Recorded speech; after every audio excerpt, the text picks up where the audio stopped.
Obunu gini kama chozunu Imana chukwa koti womo Onyele miu Nyelu yumi What am I looking for?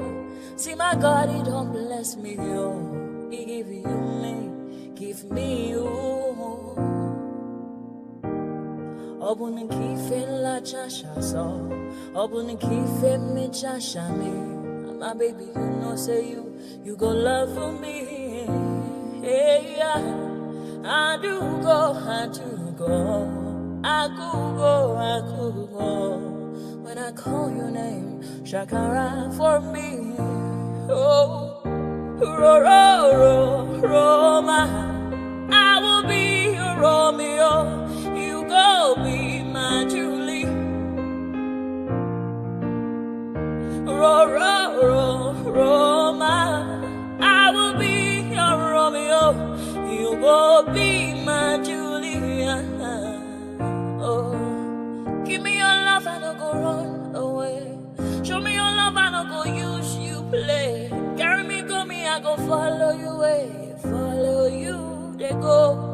Maka munagi, me and you. Okwa munagi, my baby and me and you. Me and you.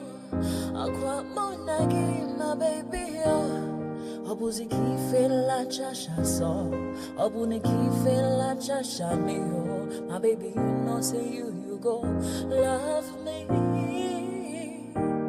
I do go I could go When I call your name Shakara for me. Oh, Roma, I will be your Romeo. You go be my Julie. Yeah. Roma, I will be your Romeo. You will be my Julia. Oh, Roma, I will be your Romeo. You will be my Julia.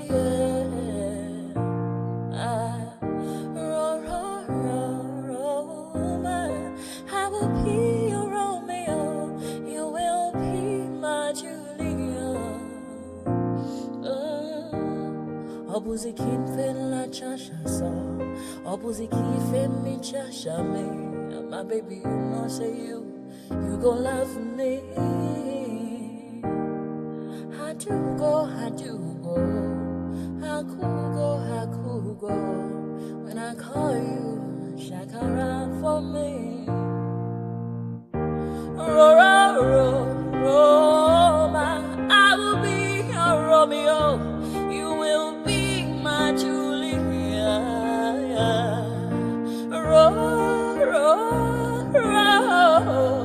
I will be your Romeo. You will be my Julia. Oh, yeah.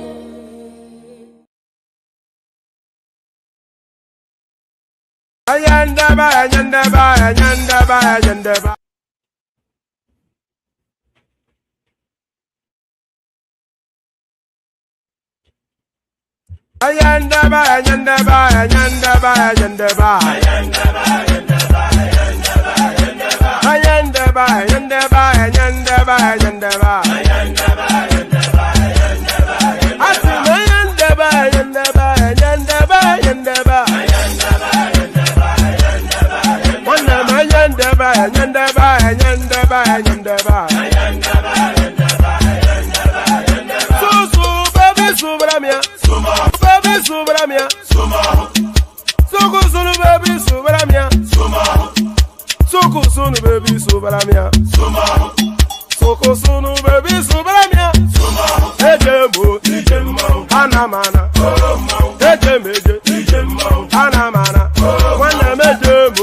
Este es el free one,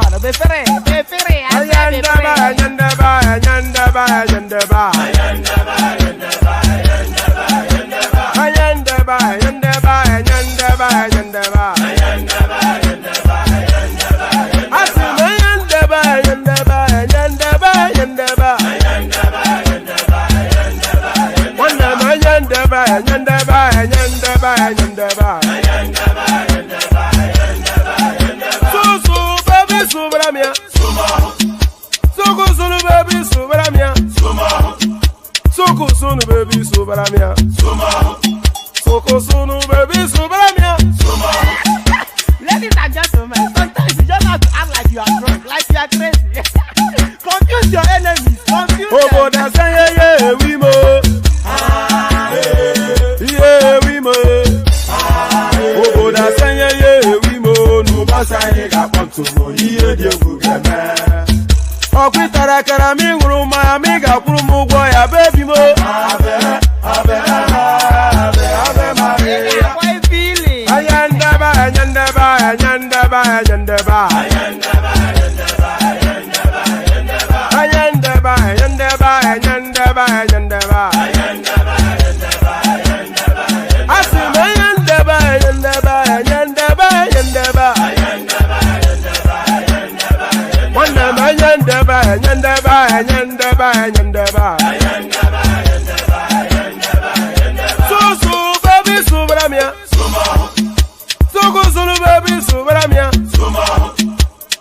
Sunu baby subaramia. Soko sunu baby subaramia. Ase kwa nefo jabani si akuna nyego bamkambasi ozo. Since I was born, but now I am getting youth. Akuna mota akuna koga book.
And there it is right there. So there it is right there. How am I positioned on the thing? Am I coming across? I don't know how I'm coming across. I'm coming across as I come across. But good day to you. Good to be in your company and all that. Good day to you. Good to be in your company. And how are you? I hope you have had a wonderful day so far. Let's just acknowledge first, before we even go any further, let's acknowledge Niger man who is actually living up to his name as we speak. He's ensconced somewhere in Nigeria. So good to see you, Niger man. What are you doing up so early? It must be 3 a.m. where you are there, but good to see that you're with us nevertheless. So he stayed awake till 3 a.m. in the morning, only really to encourage you to like, share, subscribe, and super chat. So that's the encouragement that you're getting from our Niger man right there under the name Jajon. And we have Agbadorian as well. Good to see Agbadorian. So please say hello to me in the comment section so I can acknowledge your presence. Say hello back.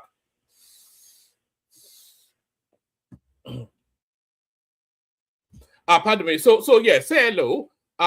Yes, good day to you and all that.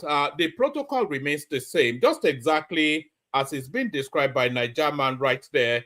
Click on the like button as he's encouraging you to do that. Click on subscribe if you're not already subscribed. Please do that. Share the links as widely as you can. And then at your discretion, super chat. I encourage you to super chat, but I'm not pushing you so hard on that. I am pushing you, but not that hard. But what I am pushing you on is the likes and the subscribes and the sharing, of course. So those are so important. Please do them if you haven't done them already. My throat is completely dry for whatever reason. Maybe I've drank too much alcohol in the course of the day. So you'll see me going through a lot of water. Yes, what was I saying? Yeah, so there's not that much going on in the news cycle, but we will be going through this particular storyline. It's a gift that just keeps on giving, the IPOB space. You know, if there was ever a space that captures the phrase from the sublime to the ridiculous, is the IPOB space. Without equivocation, there is no refutation. It's categorically so. If there was ever a space that captures the phrase from the sublime to the ridiculous, is the IPOB space. So the story started as way back with Ogechukwu, who may or may not have legitimate reasons for whatever it is that he did. But when that Ogechukwu space ran its full cycle, Ogechukwu came out and told us then that, look, this thing has run its full cycle, and then we no longer need it now. We have to battle for our space within this country. So Ogechukwu said severally before his death that the Biafran narrative has run its course, and the Southeastern people are Nigerians, and they should fight for their space within that space. And he went on by example, because Ogechukwu contended politics. He even created a political party known as ABGA. So that was the first cycle. So you might well describe that as the sublime, but subsequently it's been ridiculous ever since. It transmuted from Ogechukwu to Ralph Uwazurike, who is as ridiculous as a human being can possibly get. Ralph Uwazurike, just a totally ridiculous guy. And then he mutated from Ralph Uwazurike to Nnamdi Kanu. You don't get more comical a figure. You know, for a very long time, I actually thought the Nnamdi Kanu thing was a cartoon skit, was a comedy skit. That's how I used to see it. Oh, before they started paying people, I just saw the whole thing as just some sort of comedy skit with the ludicrous, high-pitched voice, the contrived indignation, the shouting all of the time. It all sounded so comical. I thought it was a comedy skit. And it gets even more comical with somebody like Simon Ekpa, who by all definition, you can describe as a clown. So it has now mutated now onto this character right on our screen here. Meet, ladies and gentlemen, Ogechukwu Nkere or Nkere. So this is the latest mutation of the IPOB space, a gift that just keeps on giving. So a gift that just keeps on giving. Shall we actually start it off? Let's actually see. So this is the guy. Actually, I was going to say he announced himself onto the landscape just a couple of days ago, but he has been in the landscape for a while now. So let's actually pick it up from here. So an election was hard fought and won. An election hard fought, won and lost. And the good to see you, Hassan. Hopefully you pop on. So pardon me, an election was hard fought, lost and won, and the winner, Ogechukwu Nkere, BRGIE, Brigade, they call themselves, elects Ogechukwu Nkere as Prime Minister, replaces Simon Ekpa. So this is it now. They even have an Oyibo person there to give it some sort of legitimacy. You know how black people think that legitimacy is conferred once a white person is there. So they've even co-opted, commissioned some Oyibo person to make it look somewhat speak and span. Brigi elects Ogechukwu Nkere as Prime Minister, replaces Simon Ekpa. Right, the Biafran Republic government in exile, Brigi, has elected Ogechukwu Nkere as its new prime minister, replacing Simon Ekpa. Nkere's emergence was announced in a statement released on Thursday, which disclosed that the decision was taken by the... I thought it was actually... Was it not some lady that was meant to be the new leader? I can't quite remember her name now. If you can remember the name of the lady that was a very pretty gay lady like that, with a very, alluring sort of a figure. if anybody remembers the name of that lady that was meant, oh, is it Ngozi something? Oh, the name escapes me now.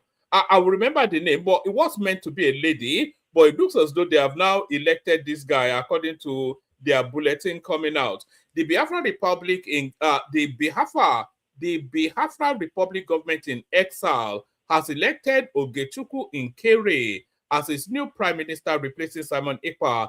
Nkere's emergence was announced in a statement released on Thursday, which disclosed that the decision was taken by the Brigade cabinet on January the 14th, 2026. According to the statement, Nkere was unanimously elected to succeed Ekpa, who has been relieved of his position following his imprisonment in Finland. So, if Simon Ekpa has been released as a consequence of incarceration, is Nnamdi Kanu also similarly relieved of his position for reasons of incarceration? Because they are both in prison now, and knowing the lot of whoever becomes the leader of that space, this guy now soon to be in prison as well.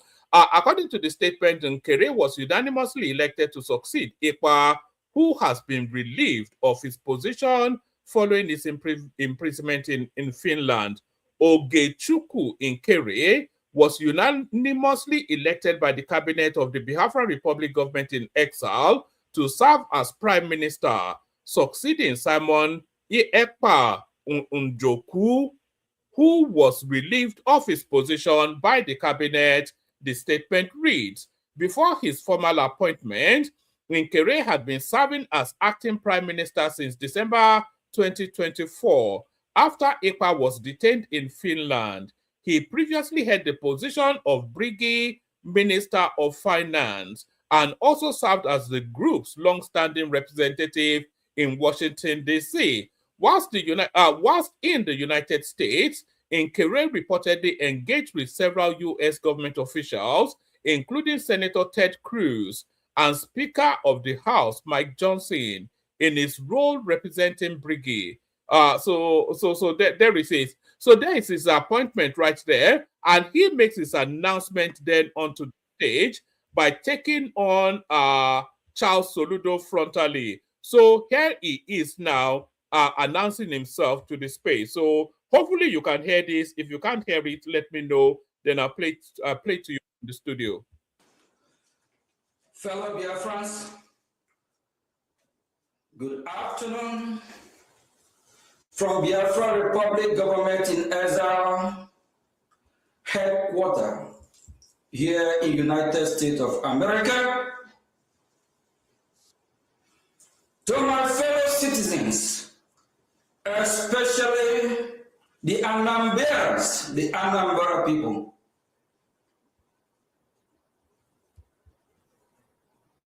What is happening in Onitsha today is by the action of a man called Soludo, illegitimate governor, parading himself as the governor of the people, who is ruling against the will of the people. Soludo left the Biafrans' business their shop up, unprovoked. He don't have the right to do that. My fellow citizens, while you are protesting, protest peacefully, be your neighbor's keeper, watch your neighbor, protest for your freedom from United States. All right, so it goes on and on for a few more minutes, just some incoherent gibberish, but there it is right there, the latest incarnation of the comedy skit that is the IPOB space. I'm not quite sure if ludicrous even justifies. It's just it's a farce of the highest order. Somebody just came into the studio actually, and to tell us now that this guy has now been sacked as well. It didn't last a moment. It says Biafra government in exile. Let's see. It says Biafra government in exile rejects Ogechukwu Nkere as Simon Ekpa's successor and prime minister, calls him an imposter. So that placement is just, I think that is singularly the most ridiculous space within the Nigerian paradigm. It's just a farce. It's the theater of the absurd, as Baba is saying, right? It's just beyond ridiculous. So that's the goings on then within the Biafra space. So let's go on from that to something a bit more meaningful. So let's see. Hopefully this starts from the beginning. So starting from the beginning. Oh, hold on. All right. All right. Tell me if you can hear the volume on this one. It's still campaign season as Iyabo Obasanjo, daughter of former President Olusegun Obasanjo, has returned to active politics after almost 15 years and joined the ruling All Progressives Congress, APC, ahead of the 2027 general elections in Ogun State. Iyabo, who represented Ogun Central Senatorial District between 2007 and 2011, participated in the ongoing APC e-registration exercise, effectively sealing her membership of the ruling party. However, she joins a growing list of politicians' offspring who are expressing their interest in elected office. Son to the FCT minister Nyesom Joaquin Wike, age 25, is said to be positioning himself for the House of Reps seat for Obio. Okay, so what this piece is speaking to? Yes, what this piece is speaking to is the passing of the baton. It says, "One man believe what you believe." What do I believe? I don't believe anything. I don't really. I'm just here to. I'm just here merely to troll the news. Not even to analyze the news, to troll it, because often instances this is in response to this chap's comment right there, Alex Onyema or something. Are you the Alex? Oh no, that one is Alan. Are you related, by the way? Let's see the color of your super chat if you're related to the Airpiece guy. I'm just here to troll the news. I'm not even here to analyze or assess the news. I'm here to troll the news and mock it, and subject it to ridicule right across the board, because Nigeria is a farcical country being run by clowns in most instances, and most things that come out of that country is clownish. And the Biafra narrative is a classic example of that. The whole country is a joke being run by comedians, occupied by clowns. So I'm just here to laugh at everybody. So that's just what I'm here to do. Sometimes it gets serious, sometimes it doesn't. But my main objective is to come and mock all of you. So back to what I was saying. That guy's comment caught me off guard somewhat. So back to what I was saying. So this nothing that we're watching on the screen right here is speaking to what essentially is the changing of the baton. So, but it's not a changing of guard, so it's a changing of baton. So you know that if you are changing the baton, you are passing it from one teammate to another. So what this piece from Arise TV is speaking to is the changing of the baton from one generation of politicians to another. But then they go on to be very critical about it. And anyway, let's watch on. But I hold a different view from what is going to be described by the Arise TV crew, as ever always the case. But I don't think they quite get it. But we'll get to that point. Let's watch it some more. Constituency, where his father also started his career. Son to the Minister of Works, Dave Umahi, Osborne Umahi, age 27, is reported to have picked up his 30 million naira nomination form for the local government chairman position for Ohazora local government in Ebonyi State. Son to Atiku Abubakar. Actually, before it goes on, let me just add this. If your father was an engineer, for instance, there's every possibility that you'll be an engineer. If your father was a doctor, or is a doctor still, if he's still alive, then there's every possibility that you will be a doctor. If your father was a lawyer, every possibility you'll be a lawyer. If your brother was a roadside mechanic, every possibility you will be a roadside mechanic. If your mother was a clothes seller in Balogun Market, Lagos, then there's every possibility that you will be a clothes seller in Balogun Market, Lagos. So these politicians now, good to see you, just traveling man.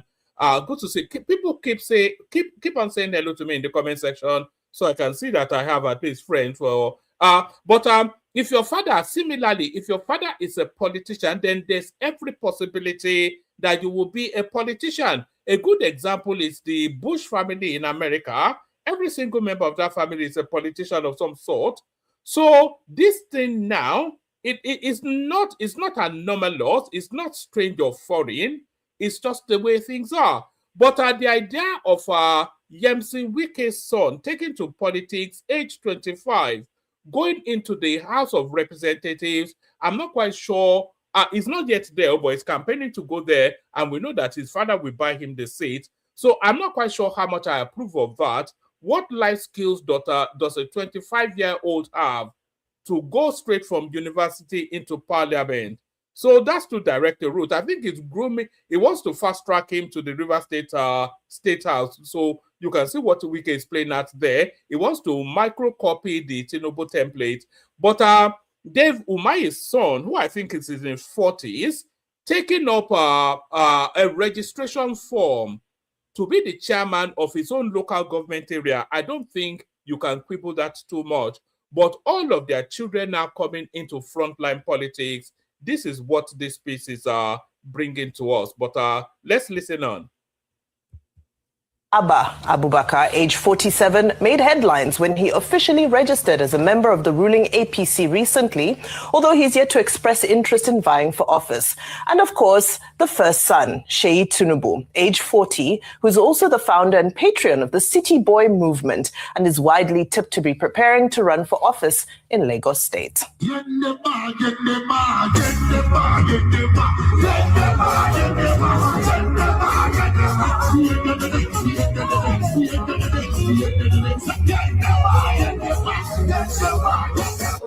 You know, Yemisi Wike stands alone as my favorite politician in Nigeria. It's just such a cool, it's somebody you want to be friends with. Do you get what I mean? It's such a cool dude. He's very stylish, very, you know, it's a guy, he's a dude, isn't he? So Yemisi Wike by far and away my favorite, just as a person, human being. I like his wit, I like his humor, I like his banter, I just like his courage, the way he presents himself. His politics, I don't mind it either, but especially his personality is quite enchanting. He's by far and away my favorite politician in Nigeria, Yemisi Wike. We implement mechanized farming, and we will work with professionals to ensure that the agricultural section of the local government is properly equipped and developed. Today, this journey that we're on, by the grace of God, we are going to go very far. All what the people here, your leaders have said today is true. And by the grace of God, God will help us to accomplish it. But they keep coming for me. They keep coming for my family. They keep coming for your father. They keep coming for Ashwaju, Bola, Ahmed, Tinubu, the greatest president in the history of Nigeria. The only president that has carried your blood up from when he was governor to when he became president. The only president that considered youth and student loans. Well, it looks like the next generation of politics is being shaped right before our eyes, Rufai. Yes, it's the continuation of hegemonic privilege, and it happens in every society. And like...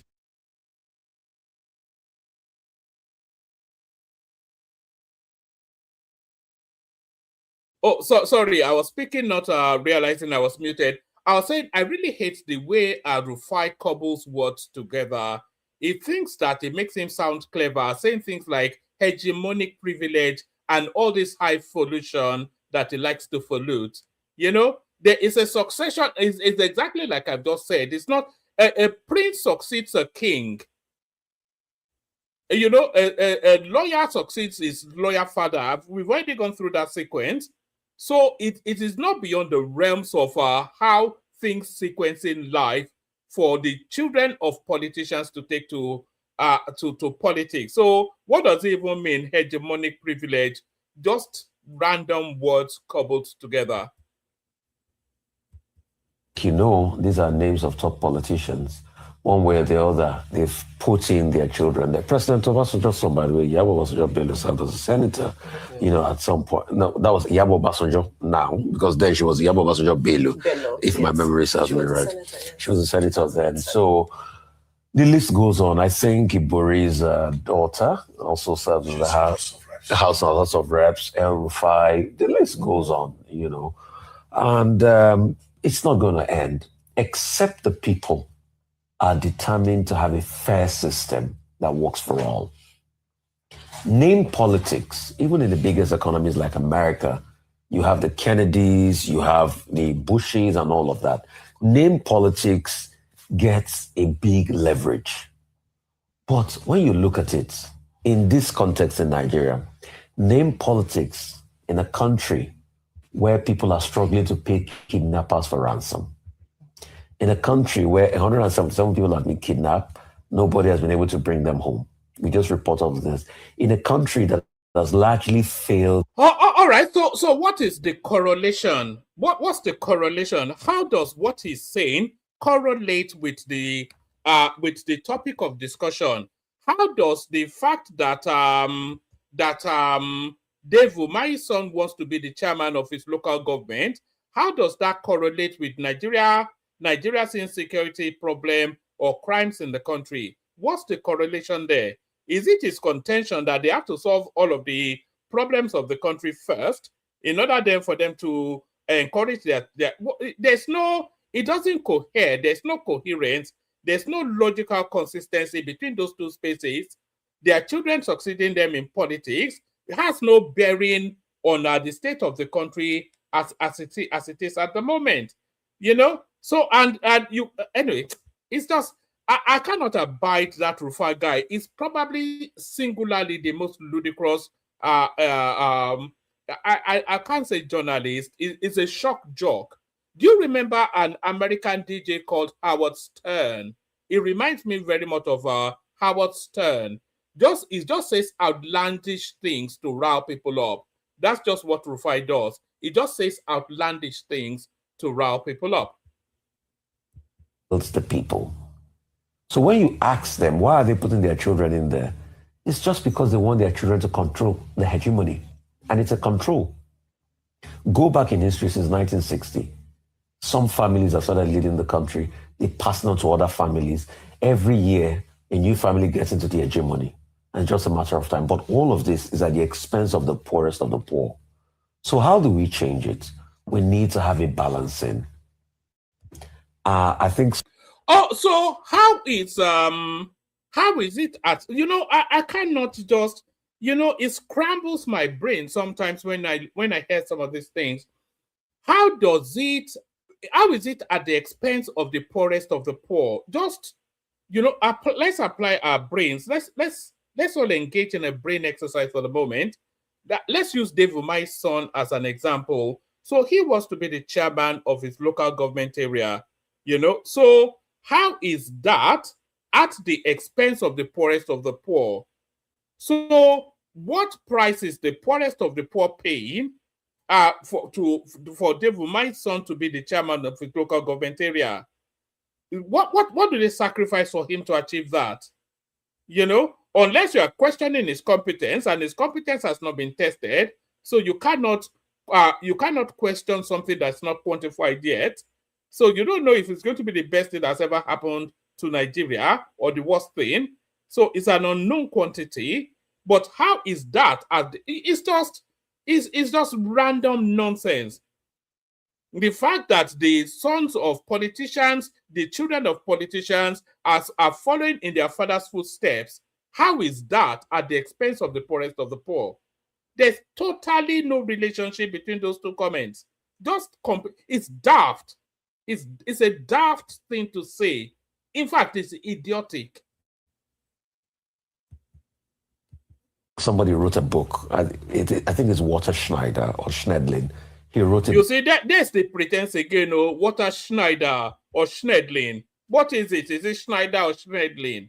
Because there are two different people, though. You know, Do you remember when he used to try to quote European philosophers? According to Russell Brooker, according to Jürgen Habermas, according to Confucius, you're an idiot now.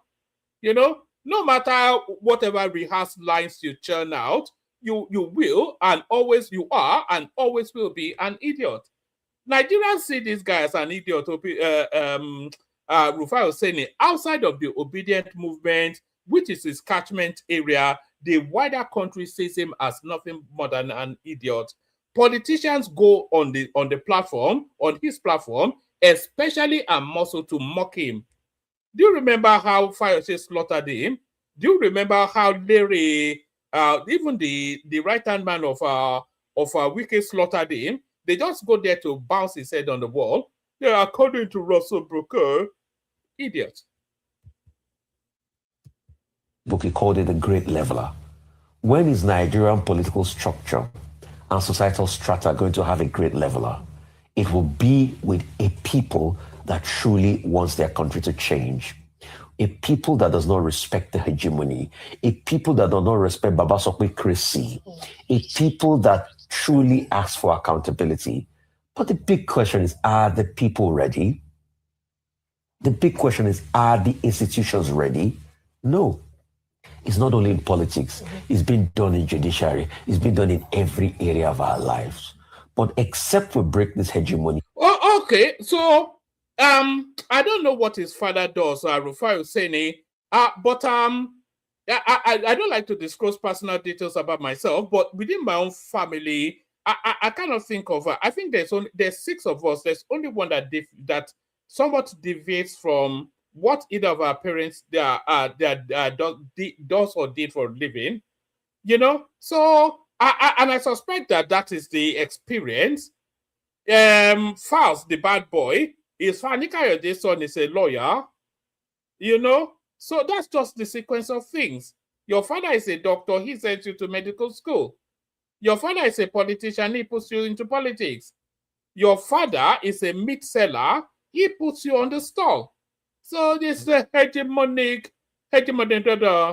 idiot.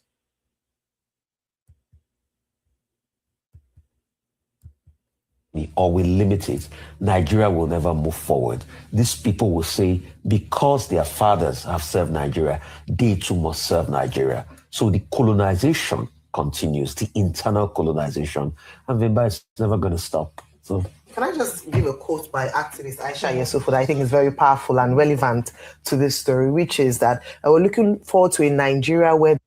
This is how low we have sunk in that country now. If you've ever heard the phrase, scraping the bottom of the barrel, if you've ever, this is one of the premier news platforms in Nigeria, by the way, Arise TV. They have even international presenters there. This Vimbai, she's a Zimbabwean, and the quotation, there's Wale Soyinka in that country, Fole Soyinka, there's Femi Falana. There are people like that, you know. There's Kishoko. They are quoting Aisha Yesufu as a reference point for a seminal moment in the discussion. So if you've ever had the phrase, scraping the bottom of the barrel, scrape, scrape, scrape, that's the bottom of the barrel being scraped right there. The son of nobody can become somebody without knowing anybody. We are very far away from that. And I want to put education as one of the levelers if I were talking about. Well, that is not true, actually. We are not far away from that. If we were to believe the narrative of your erstwhile president, Goodluck Jonathan, who told us that until he was well in his 30s, he never had a shoe. If somebody that couldn't even afford a shoe goes on to become the president of Nigeria, Rotimi Amechi was a bus-stop tout. That was how he started his life. So if people from the lowest rung of society, the bottom of the barrel in society, if they can cascade through the systems, if they can ratchet up through the systems to land at the preeminent premier positions, then that tells you it's a meritorious society. What facilitated for Goodluck Jonathan, Mr. No Shoes, age 30, to become president other than a country that facilitates for talent to rise? It's just nonsense. The evidence don't bear out. But then, of course, it's Arise TV, isn't it? Access to quality education by all Nigerians can give people an opportunity to aspire to get to levels that their parents didn't get to. But unfortunately, even at the level of education, there's such a wide divide between the education that is received by the children of these elites and children of ordinary Nigerians, whereby you can't even aspire. What you are thinking about, you're so mindful of how to get your next meal, you cannot even be aspirational. And there's almost a deliberate attempt to keep people shackled on that level, whereby you cannot even attempt to aspire to get. No, I have to disagree. You know, Nigeria does not exist in isolation, you know. Nigeria does not exist in isolation. You know, you have the advantage. You know, if you come from privilege, that privilege itself is an advantage. You know, and it advantages you to continue the hegemony and to maintain the class structures. That's just how society works. So the son of a lawyer, as I said, most likely to become a lawyer, and he will maintain that level, that strata in society, in Nigeria, in Uzbekistan, in Somalia, in United States, and in China. It's the same. It's the social, they call it social stratification, and everybody maintains their strata in society. So you can have an outlier breakthrough to come into the upper echelons, exampled by the Goodluck Jonathan example that we just said, but there is nothing peculiarly Nigerian about social stratification. It's not, oh God. Some of these people should, anyway, let me not go that far. I was going to say they should be shot. Next level. I don't see it as together with our next story. Okay. Dynastic politics, you know, you find it all over the world. Whether it's in Bangladesh, or it's in South Korea, or it's in India, or it's the United States, or Equatorial Guinea, or even Nigeria. What we should emphasize is that if the son or the daughter is competent, what we need in Nigeria are competent people who can provide solutions to the many problems that we have. To talk about circumstances of birth, people don't choose where they came from, you know, but they must be qualified and they must be competent. They will probably even be better persons than their parents, whose examples that they are following. But they must be competent. They should not be just children of privilege to come and inherit a culture of rent collection, you know, feeding fat on the Nigerian state. So when we can see that competence, that will make sense. Absolutely. Absolutely. Now, I think where the concern comes is the divide between the haves and the have-nots and those who don't. It's a form of racism, actually. What this Arise TV people are doing is it's a form of prejudiced bias, which is akin to racism. So by virtue of their privilege, they stand condemned, not knowing the content of their capacity. That's what Rufai is telling us. That just by virtue of Dave Umahi's son having the last name Umahi, he stands condemned and he carries the crime of his father as his own burden too. That's a form of prejudice now. That is akin to racism. It's just ludicrous. These are farcical people. These are clowns. Don't have access to even... All right, I tire of these people, but I think you get the drift of that. Let's go from that to something totally new. Let's go here. I am still in Labour Party, but nobody knows tomorrow. So, yes, we already know that he's still in Labour Party by virtue of the fact that he has not announced that he has left the Labour Party. But the intrigue, the curiosity, the little teaser is that nobody knows tomorrow. So, I'll be alarmed. I won't be alarmed though, but I'll be surprised if Alex Otti follows through with Labour Party into the next cycle of elections. I am still in Labour Party, but nobody knows tomorrow. Alex Otti. The Abia State Governor Alex Otti has said. The Abia State Governor Alex Otti has said he's still in the Labour Party, adding, however, that nobody knows tomorrow. Oti stated this on Thursday whilst fielding questions during the January 2026 edition of his monthly media interaction, stating, "We are on the right side. We have maintained that." Also, is speaking actually to the court sacking Abure and putting that Miss Usman, is it Namani Usman or something? That's the new lead person of the Labour Party. So I think that's what he's speaking to. The Abia State Governor, and by the way, please, can people please push up our numbers just a little bit? We need new subscribers. We need the likes as well. Let me put up, we need 18 new subscribers today just to tip us over a particular threshold. So 18. So be the first one or the second one, or yes, certainly be one of the 18. So we need 18 new subscribers to tip us over a particular threshold. So be one of those. Let me just let me highlight it there so you can see.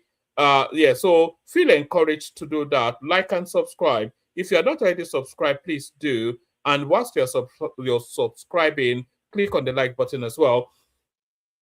I am still in the, I'll go very quickly through it this time. I am still in the Labour Party, but nobody knows tomorrow. This is attribution to OTA. The Abia State Governor, Alex Oti, has said he's still in the Labour Party, adding, however, that nobody knows tomorrow. Oti stated this on Thursday whilst fielding questions during the January 2026 edition of his monthly media interaction, stating, "We are on the right side. We have maintained that Abure's tenure has expired, and we went to court, which affirmed that. So, the court judgment confirmed actually that his tenure has expired and advised people to obey court decisions to save the courts from unnecessary trouble. We are not in election period. If election comes, we will still run under Labour Party, but nobody knows tomorrow. But today, I am still in the Labour Party." So that sounds like a goodbye note to me. If they say you have to read the room, they say you have to read between the lines. You don't even have to read between the lines in this one. I think it's quite clear what he's saying. We are not in election period. If election comes, we will still run under Labour, but nobody knows tomorrow. But today, I am still in Labour. Sorry, pardon me, I need a bit of water. On plans by former governors to sue him for not living in the state government house. Sorry, what compels him to live in the state government house? You know, they have this tradition in this is it in especially Anambra State? They will go and live in their own personal house, and then they will have the state fix up that house to make it palatial. Peter Obi did it during this tenure, and it looks as though Alex Oti is doing the same thing. If he's not living in the state house, then he's living in his own personal house, and the state has to provide all of the security insulations, high fence, you know, whatever it is that they need. They'll build the house around the security requirements for the state governor to live there. And then after he stops being the state governor, he keeps everything that they've built. That was the scam that will be run in Anambra State. And it looks as though Alex Oti might be running the same scam in Abia State. On plans by former governors to sue him for not living in the state government house, the governor said he is ready to be sued in any law court for operating from his Mvosi in something local government country home instead of the state government house, stating that his lawyers are waiting. So it pivots into the local politics of that space. But that's Alex Oti right there telling us that it sounds like a goodbye note to the Labour Party to me. So the guy that was going to shoot up Tinubu and become the head of state or military president of Nigeria, meet him. His name is Colonel Maaji. Colonel Maaji. Did we have his? I think I have his picture in one of the. I think you need to see what this guy looks like. Oh, have I dropped the one with his picture? I think I may well have. Yes. Oh God. And I wanted. Oh yeah, there he is. So I've not dropped the one with this picture. No. So hopefully you can see him there. Let me remove. So people, please. I want those not the super chats. I want the super chats, but please push up the likes and subscribes. Just we need 18 new subscribers, as you can see. Just help us with that and click on like as well. Let me remove that from the screen so you can see what could have been your new president had things gone his way. So this is the guy that was going to shoot Tinubu up and declare himself president. Look at that. Can you imagine that? That would have been, I think Abacha actually had also similar tribal marks. I'm not quite sure if they are of the same stock, but this is the guy. He looks like a beggar. That's the thing. That's the one thing that struck me when I saw his image for the first time. It looks like some Babiala sort of a Boki that you see in the Ring Road in Ibadan. So there he is right there. M.A. Maji, Nigerian. Colonel Maji, the alleged architect of Nigeria's failed coup plot. So let's get to meet him. Mohammed Maji, a colonel in the Nigerian army, has been identified by military investigators as the major leader of the botched coup plot against President Bola Tinubu's administration. Apart from being the alleged architect of the coup, the infantry officer is believed by investigators to have bankrolled the process. In September 2025, the military authorities started arresting senior officers suspected of involvement in the coup, including Mr. Maji. By early October of that year, 16 officers had been arrested and detained in connection with the coup plot. Initially, military authorities were reluctant to admit the coup plot, claiming that the officers were being investigated for indiscipline and breach of service regulations. President Tinubu later sacked service chiefs, retaining only Olufemi Oluyede and Emmanuel something or the other. Whilst Mr. Oluyede, formerly the chief of army staff, was appointed as the chief of defense staff, succeeding Christopher Musa, Mr. Udeadenye. On Dian Deye, sorry, apologies, I'm very poor with names, retained his position as chief of defense intelligence. However, amidst the tension of Christian genocide claims by the United States President Donald Trump, Mr. Musa was called back and appointed as Minister of Defense. He replaced Mohamedou Badaru, who said he resigned on health grounds. 2 months later,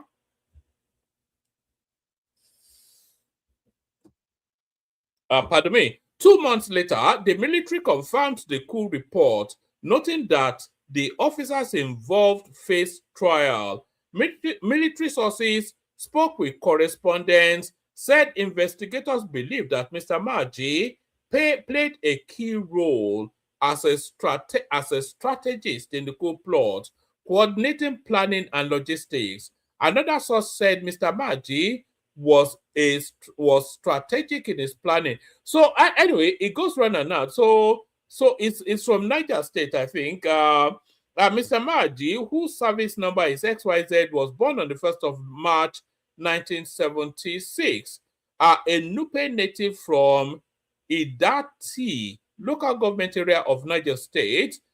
He began his military training, etc. So it goes on through his history. So essentially, this would have been your president. That's the upshot of it.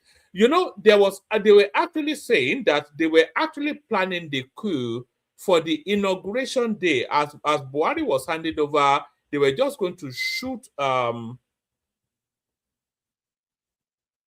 Yes, let me bring it to you from here. It says exclusive. Suspected coup plotters are planned to truncate Buhari's handing over to Tinubu. So that was the moment that they were going to strike. Actually, they weren't even happy for Tinubu to be president for a moment.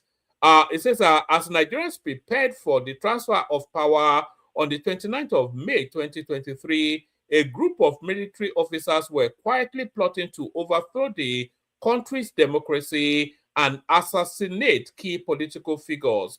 Correspondents gathered that the coup plotters planned to violently disrupt the handover of power from the former President Muhammadu Buhari to President Bola Tinubu.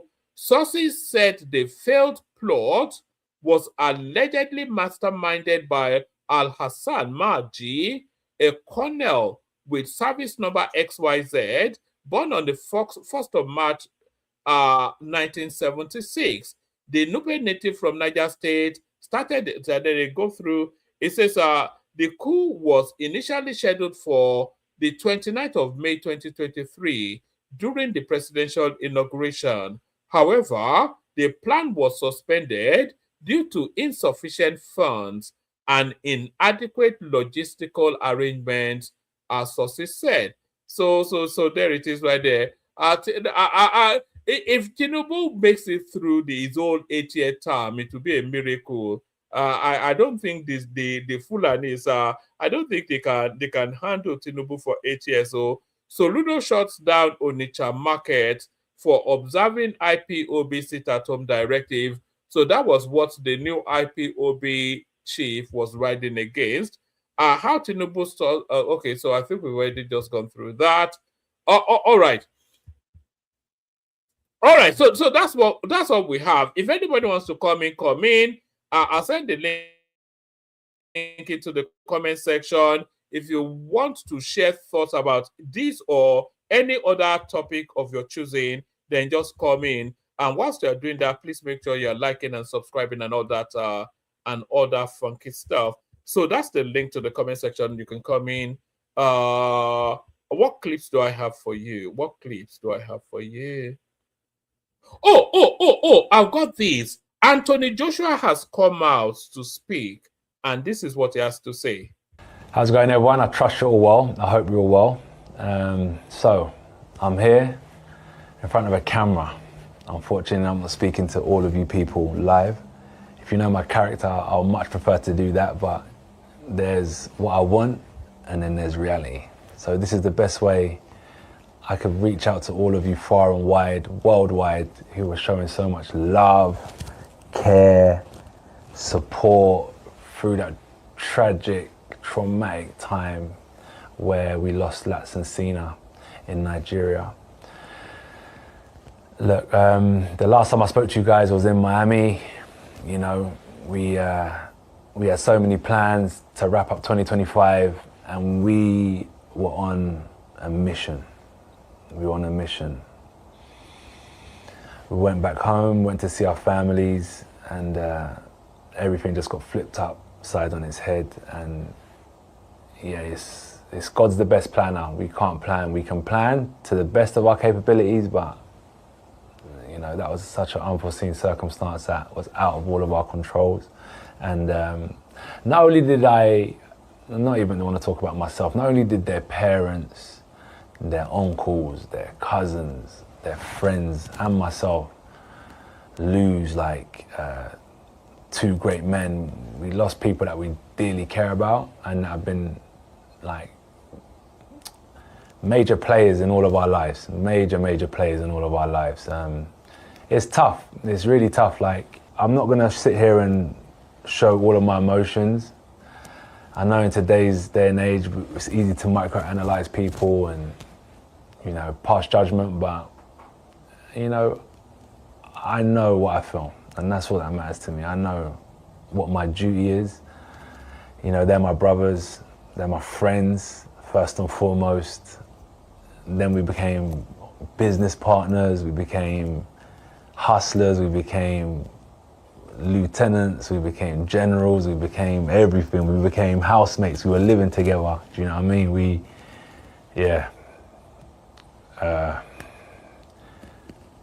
So yeah, it's a shame. But so there's that side of things, and then what can I say? One day my time will come, and I'm not scared either, at all.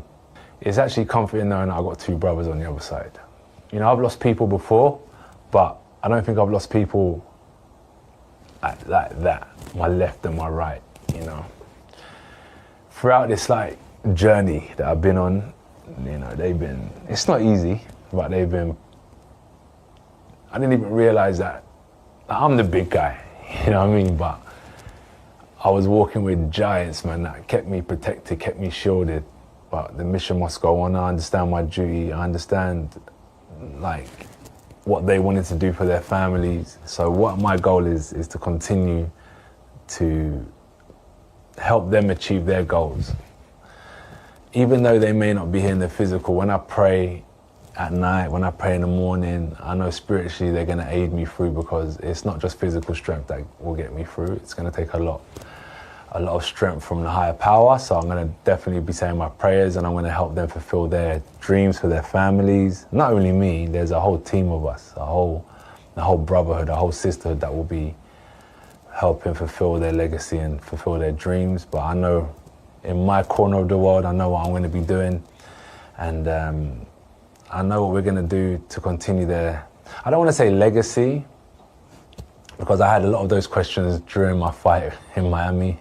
How does this affect your legacy, legacy? It ain't about legacy, it's just doing what's right. And I know what I'm gonna do what's right for them. I know what I gotta do. So yeah, I'm gonna do what's right by them. I'm gonna do what's right by their family. It's about what's important to me. And they're very important players, very important team members, very important friends, and two of my brothers. So yeah, I don't think I mentioned the love and appreciation. It's all acknowledged by me, by them, by their families. 100% we acknowledged the thousands and maybe going into millions around the world that showed so much love to them both. I still can't get my head around, like, just my two friends, yeah, how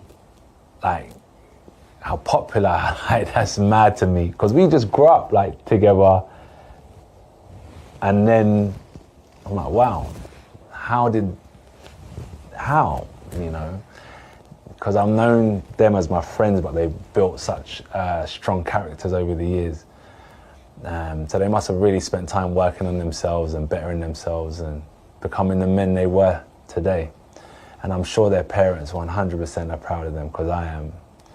So yeah, I just want to say thank you. We heard, we saw the messages, the tweets, the social media, the YouTubes, the prayers. It's all been acknowledged. So yeah, we know what we're gonna do. Mama Lats, Mama Sina, Papa Lats, Papa Sina, one love. You know, out here representing. This message is not only on behalf of me, this is on behalf of their families. We appreciate you so much. Thank you for the love worldwide. Continue, don't let it stop. And for anyone out there that's lost a son, a brother, one love to you, like, yeah. From us to you, we're sending that love straight back. And what more can I say? Thank you. So there it is right there. I wonder what relevance the 6 minutes 6 second is. So that was Anthony Joshua coming to speak to what happened in Nigeria over the December period. I'm not quite sure. You know, I don't think he should have come out this early, but what do I know? I think it's too early for him to come out. And then I'm not even sure what came across there. The one thing that he did document was that he was going to take on responsibility for the families of these people, his friends that lost their lives. But the thought I had, actually, so he was involved in that accident. They were all in the same vehicle. The accident was so impactful that 2 people lost their lives, and he emerged relatively unscathed. You know, no real injury, no, you know, maybe he was shaking a little bit, maybe a bruise here and there. It's quite a curious thing. But I'm not quite sure why he came out or even what he was saying, you know, but, you know, so that was Anthony Joshua anyway, coming out to speak, but I thought it was too early for him to have come out, but there he is nevertheless. I'll play the Kegite music, and then we'll see if anybody turns up for the conversation. Water, only water, only water, where they see ma. Water, water, water, water, water, water, water, water, water, water, water, water.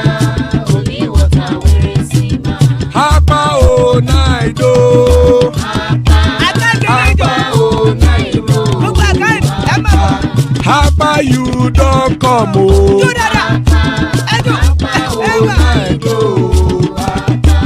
Apa o naido.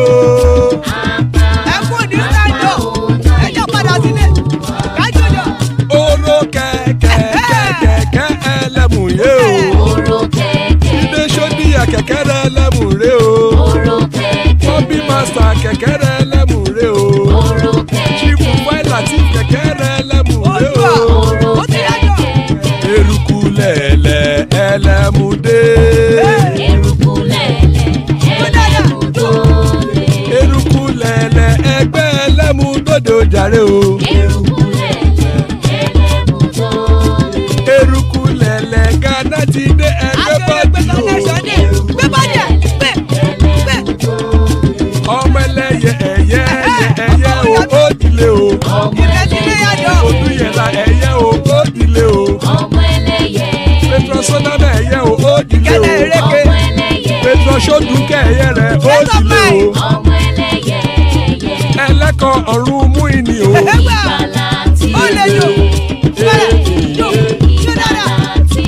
Àkùkọ ọ̀run mẹ́kọ.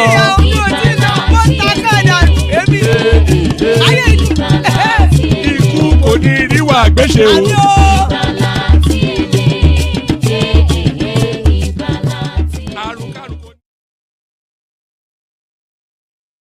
And there it is right there. Ikú kò ní ríwà gbéṣe, may death have nothing to do with us. Joining us, AY. Hopefully he's there. Otherwise, we have an early night. AY. Kí ló ń ṣẹlẹ̀? Báwo ni? Hey, woman. Ọ̀gá pátápátá. You are trying really, oh. Even you are trying, man. I think it should be 2-3 a.m. in your place now. It's exactly 2:53 where I am now. Yeah. That's a lot of stuff. I mean, you used to come in earlier or in the morning time. Yes, the dynamics of my house has changed somewhat. Okay. We used to have somebody that used to help out with the kids, but then employ me now. Let me come to London and be helping you now. Why should be under your employment? But she had to go back to Nigeria, which then squeezed.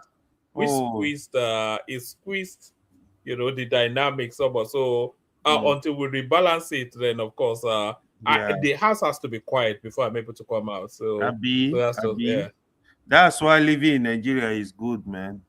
Oh God, my guy, the blessing in that country. We just throw it away. you live in Canada. I don't know what your experience is. You probably live a grand life. I'm not suffering in the UK as well. I have to say I'm not suffering. I'm in the US, but I feel imprisoned. Yeah. Like you said, if I was in Nigeria, the whole house will be full. Bro, even for the children to come and give you a hug, it will be impossible. So many people taking care of them. Oh God, this is where we're fighting now. I want to be able to go to that country and live, but I can't, You will not understand, man. In the US, I have a friend that is he's a multi-millionaire in dollars. Like when he's in America, I laugh at him every time. He cook by himself. Sometimes we'll go buy food in one restaurant, we get tired of buying food. Like in Nigeria. Imagine somebody like me, AY, somebody of my build and stature, going to the market to go and be pricing. The woman will look at me funny. Daddy, daddy,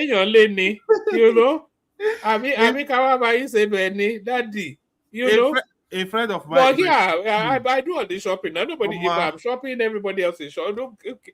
Oh God, Nigeria, if you have money, you are the boss, man. Like they do everything for you, everything. But I know that one has its own disadvantage too, because you are lazy, you are doing nothing. No, but you don't have to be lazy. You can only be lazy by choice. But the insulation that family offers you, Oh yeah. If I go to Nigeria, they don't let me touch anything. I'm like, I'm doing this thing in America, so what the heck? They don't let me touch. It's sad though. But one day we'll fix that country, we'll move back. That's do you know my ideal life? My ideal life is to live somewhere in Oyo, somewhere just within where I come from. You have and big compound. No, a reasonable compound, but like it's like a garden house. So I have chicken, a vegetable patch at the back. Yeah. You know, I'll be the palm wine tapper goes to drop my palm wine. The children will call me Uncle London. You know, and then I do experimental farming with birds, you know, and then maybe write books. That would be my perfect life. But Nigeria is sweet too. I'm wearing 3 coats to chase away the cold. You have a thermal underwear and all of this stuff. Anyway, sorry. Yeah, good to have you, my guy. Yeah. Greetings, everyone. So, what exactly is the topic you're really dealing with tonight? Yes, I started off with this now new incarnation of the Biafra narrative, which is now some guy called Ogechukwu Nkere, who is as clownish as the rest of them. And then the name of the cool guy comes out, Magaji, his name, or Maji, his name, it might have not be Magaji, another random Fulani who wants to kill and then opportunize.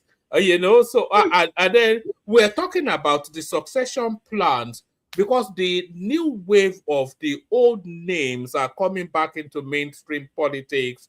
Iyabo Obasanjo joins the APC. Abba Abubakar Atikuson joins the APC. Yemsi Wike wants to slot his son into the House of Reps. Dave Umais. So all this next generation of the same names are coming in. And there seems to be somewhat of a backlashing against that. But if politics is the family business, then politics is the family business. So those or anything else that interests you? Yeah. The first one, the Biafra thing. To be honest, I feel this Biafra agitation thing is just a joke with these boys around. I think if there, when I would take these people seriously is when you have the people that know what they are doing, the educated and the politicians, you know. We have very intelligent people in the East. Even people like all the Kanu is quite brilliant. You know, you have Frackley that usually come with Dr. Damages. In the politician, you have the likes of what was this man name from Abia? Senator Abaribe. You have a lot of people, but I think if you want to fight for this Biafra thing, you can fight it without throwing a bullet. This is my own personal thinking. Where the politician, the parliamentarian from the East are gonna come forward to try and throw a bill, you know, at least fight for something. Let people see you fighting for something in the legal way, you know. Then I think people will take them more serious. The governors get involved. I don't personally have issue with any group try to fight for their independence. My only problem, like I said to them the last time, is when they discussing about this Biafra thing, I personally believe any Biafra agitation that is cutting across the 5 eastern states, I think it's a fraud. They should not include any region that does not belong to the Igbos. That's where I have problem, because you cannot on one side say that Nigeria is a British construct, whereas the old Biafra, that is the old eastern region, it is a British construct. When you bring this to them, the argument is like, oh, there is nothing like South. There is nothing. I'm like, you need to stop. Yeah, I want justice for every part of the country. I also want justice for myself. So Biafra, if you agitate for Biafra, don't include any non-Igbo speaking people. You need to stop that nonsense. I feel it's really nonsense. So if you are doing that, there is no, I will take you are very unserious. But if the Southeasterner, they want to leave Nigeria with 5 states, I will really support them. I will support them, give them referendum. If the Yorubas want to live with their state, I will support them, give them referendum. I just want everybody to be at peace, but don't include region that is not yours. That's my position on that. Let me ask you a question. Do you believe that there's an actual agitation for Biafra? Do you believe there's an agitation for Biafra? There is an agitation. So you see, I don't believe that there's an agitation. Let me tell you what. Yeah. Let me tell you. Yes, I get your point, right? The expectation is for you to see the governor, see their representative fighting for Biafra. Yeah, that one. I like it. Like when I see that, I will take them more seriously because but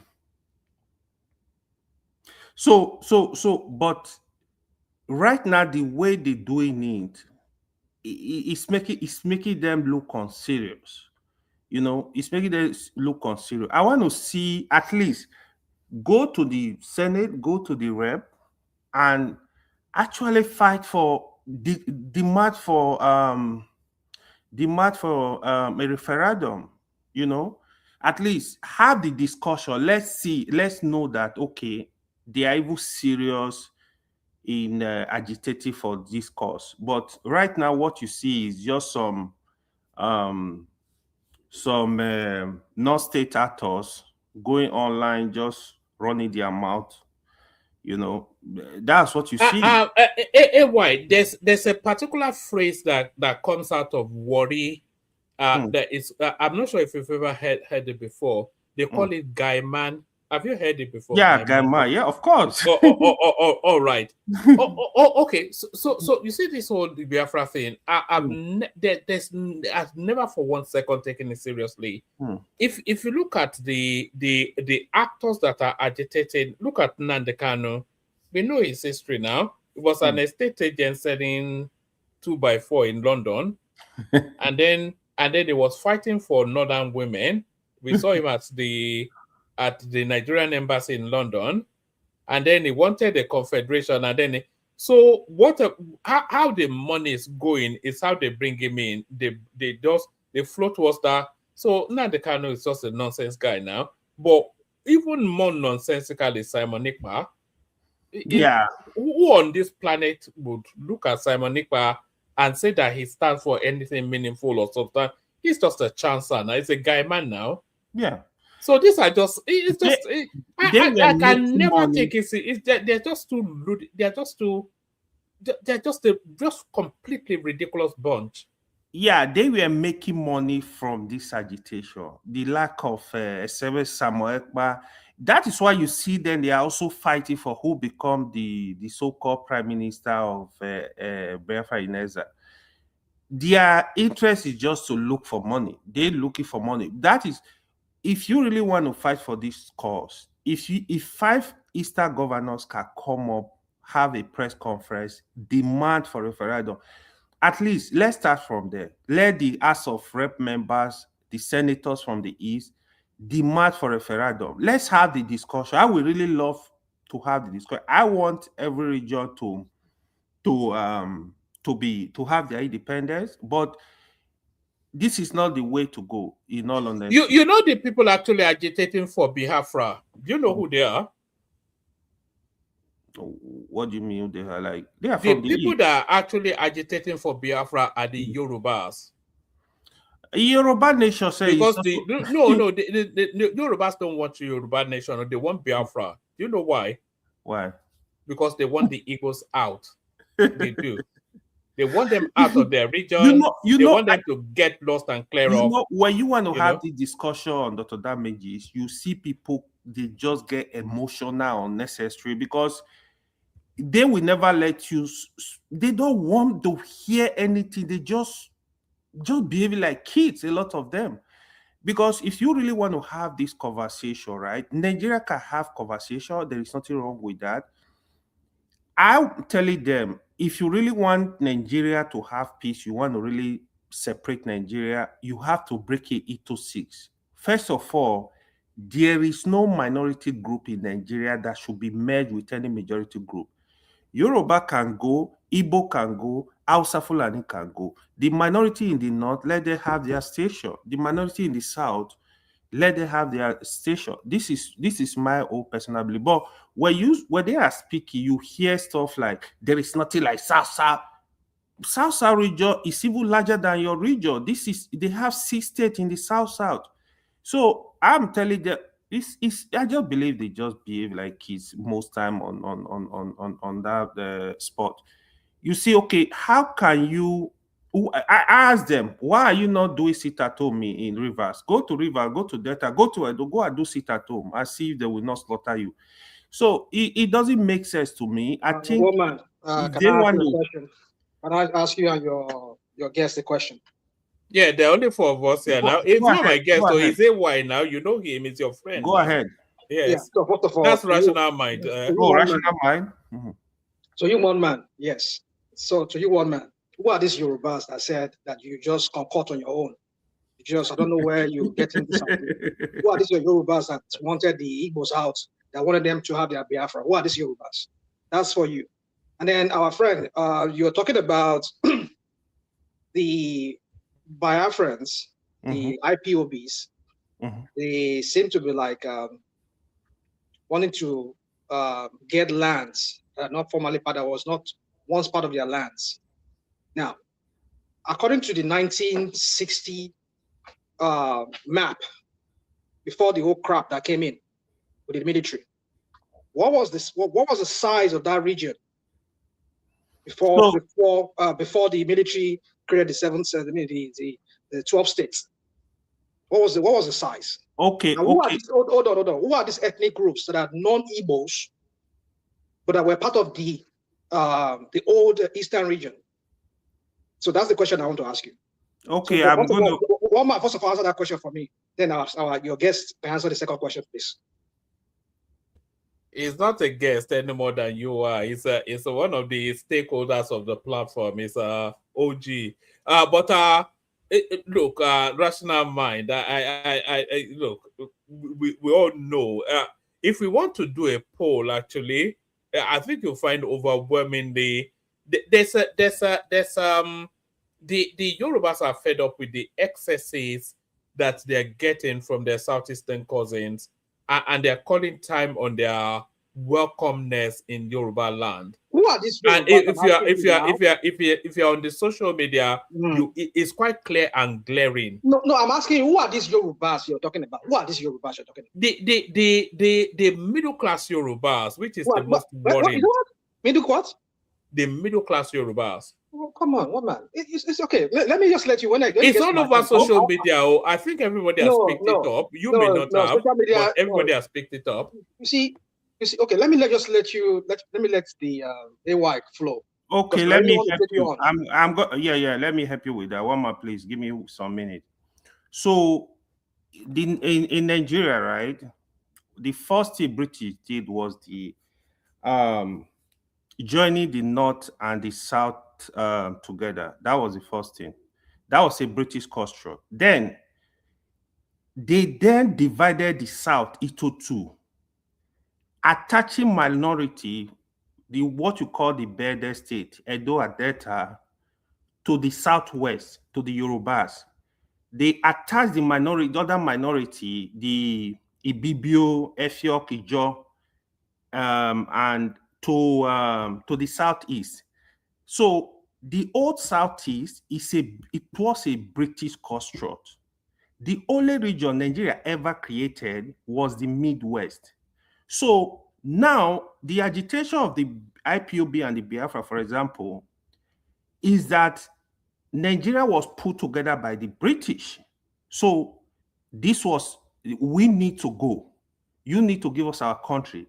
But you are okay. You want the old Southeast that made up the Biafra, the so-called Biafra. You want that region to remain because you have benefit. So what I'm not asking for, what I'm saying, the old Southeast don't need to remain. Don't forget, we moved from the old Southeast. Now we have 6 regions in the country. You have in the South, we have the Southeast, we have the South, we have the Southwest. So the right thing to do as at 2026 is these regions to be independent. So there is no need a Southeasterner will be claiming a land. It has never been their land, the South-South land. The South-South is 6 states, comprising of a lot of states. And don't forget, even the middle belt was dissolved. So you have states instead of regions. That's where you have the Edo, the Delta, you have the rivers now, you have Akwa Ibom, Cross River, like that. So these are 6 regions that make up a region. So why are you claiming them? Because what's your reason for claiming them? So the right thing to do, if you really want peace, let the middle belt or the minority in the north, call them the middle belt, cut across from the Sata Kaduna, let them be one country. What is wrong with that? Then when you come to the south, let the minority in the south, let them have their own country so they are able to manage themselves. No tribe is dominating anybody. But Igbo can go, Yoruba can go. This is very easy, quite easily done. I don't know what is confusing you there.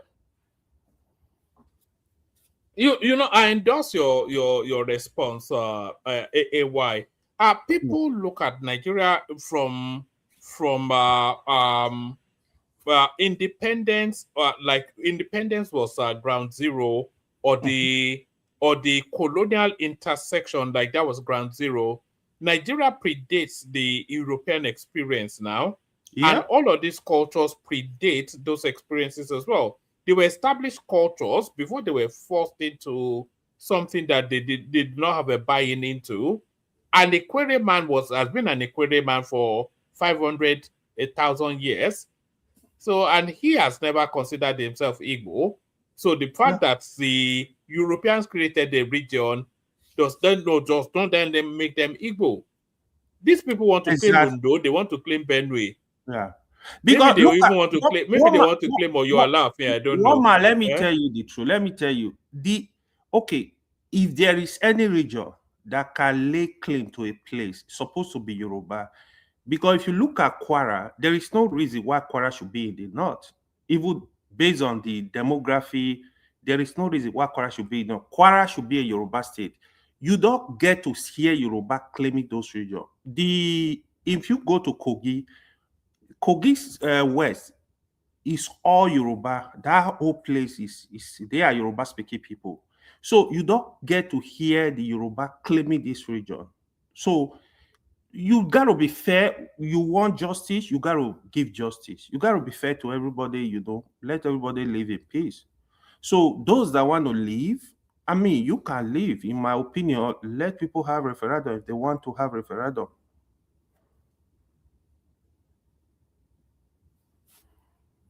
Yeah, that's all right, brilliant. Do you want to take us to this space then of the succession plans of politicians and their children? Yeah, that will always happen. Actually, you are just noticing this now. This has been going on in a lot of states, a lot of Nigerian politicians. Their children are in politics. Some couple of them are in House of Rep. Some even try to make their children governors. For example, the former governor of Jigawa State, what's his name? His son contested to be a governor, and one contested to be House of Rep. Actually, they both failed because of the APC that swept across that place. It will continue because the reason why this will continue is, apart from the education, they have the resources too. Nigeria politics is all about money and connection. The only way the people can really stop them is to have a very strong electoral system, which I still think is gonna be that should be a starting point of rebuilding Nigeria. We have to have a very genuine electoral reform in such a way that the power will belong to the people. What you have now, the power does not belong to the people. These people you are calling, look at Sheyi, even Sheyi want to contest for Lagos State governor. If they give him ticket, he can win because you don't even have the money to compete with Sheyi. It's few people that will have the money. His father money is there. He's a billionaire. They have money to play around. Not only have money. Nigeria politics is very capital intensive. So you need a lot of resources. Not only resources. You that is doing little business here, or you have 9 to 5, or let's say, for example, you are worth, say, $500,000. You're not gonna play with your money, man. You're not gonna go play with your money where you know that if you go broke, you are just gonna suffer. Do you know what struck me, AY, in that piece by Rice TV? They were going through the list of all the, and then they got to Dave Umai's son. They said it was it's picked up an application to become a local government chairman, which is good. That's a good starting. That's a good start. Yeah. But you know what struck me? They said it was 30 million naira. Oh yeah. It's very expensive. So So how many? That's just for the application. No, never mind. It will cost you maybe 100 million naira to capture a local government chairman's slot. Yeah. Because you still have to campaign, you have to do your bribing and all of this sort of incidental, all these expenses. 30 million naira just for a local application form. So one man with the local government, right? Sincerely, there is no election. Don't forget about local government. Once the governor approve you as the local government chairman, is done. That collective form is just it's just a show off. That's just the honest truth. This is what is going on with the local government. But that is why I was referring to the electoral system. I want to see a Nigeria where the local government would be independent, the real independent, not this one they are doing. Because even with the court judgment, they are still collecting local government money.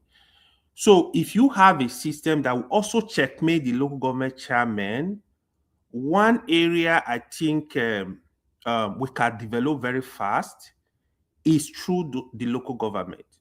If you have a system that is working, I believe you will see people from abroad with experience. They will sacrifice their time, say, you know what, I'm going to local government to contest. I want to help in building my local government. So I think that will work. From there, you can move to other positions. I think Dave Umai, what he's really doing is more like, okay, let him start from here. Before you know, he moves it to Asofre. Before you know, their target is gonna be he want to repeat, he want to be governor again.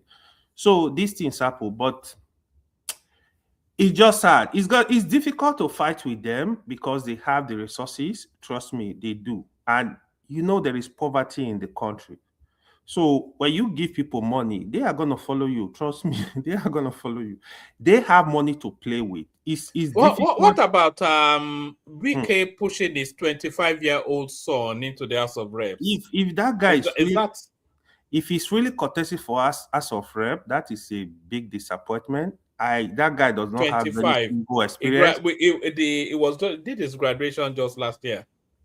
So I mean, you can push him into House of Assembly, let him start from there, or into local government, But if you push him into House of Rep, it doesn't make sense. At least do you think he's trying to fast track him to the River State State House? You see, the only reason why you see people looking at Wike has offended a lot of people. People are just waiting for the right time to actually hit him very hard.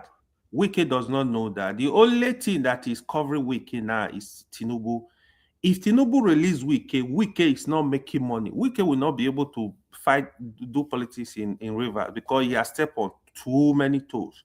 They are going to hit him very hard. They're waiting for that opportunity, trust me.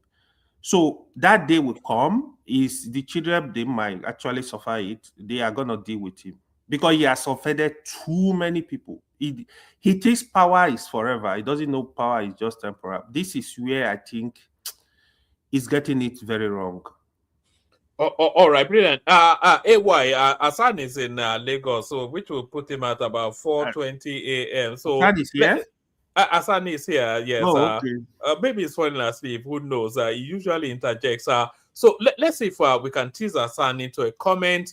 But on our way to Hassan, let us encourage people to please like and subscribe. We are after 18 new subscribers. I think only one person has done it so far. So take us to that number very quickly. 18 new people to subscribe, just to tip us over a particular threshold. Hassan, what go on?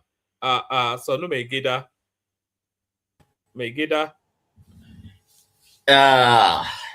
One man. Why are you sounding so energized at 4 a.m. in the morning? Hey, Hassan, well, I've been up since around 1 a.m.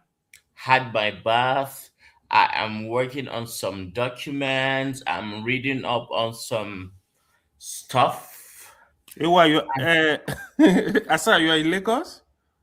No, I'm not in Lagos. I'm in Abuja, actually. Okay. Yeah. So Ikuko nilu agbese.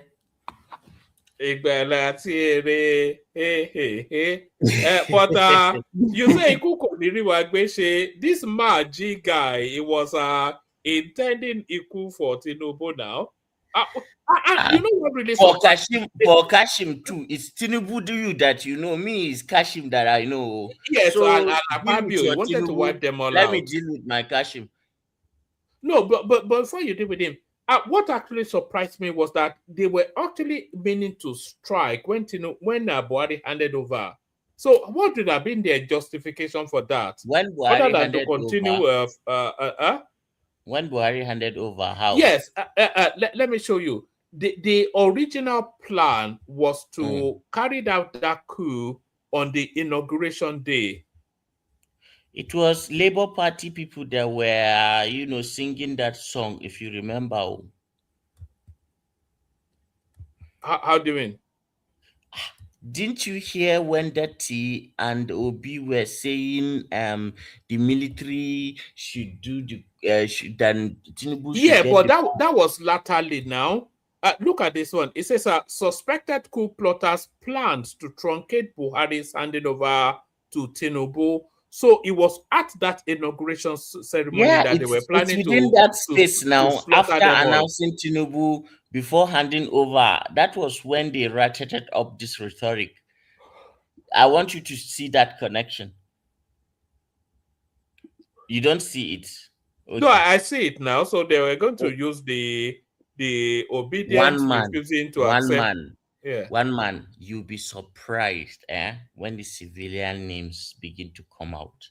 And it's politicians. Let me just tell you the truth. But the only politician they've called is Timmy Silva, right? Even Timmy Silva, they have not yet actually divulged his name in clear terms. If you notice, they are doing like this with it.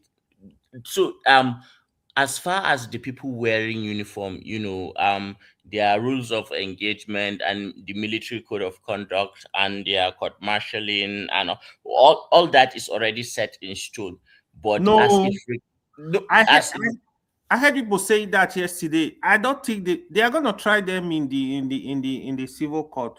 Nah lie. No. Even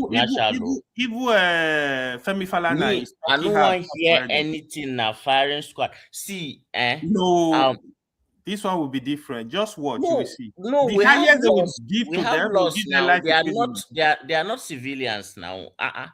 There is we have military justice is different. The moment you are commissioned as an officer and you take an oath, you are now living by two different and concurrently running constitutions, like the military code of conduct and then the Nigerian constitution at the same time, and you are all bound to them. So that is why you are held at a higher moral standard. Honor, integrity, sacrifice, all those fancy words that are associated with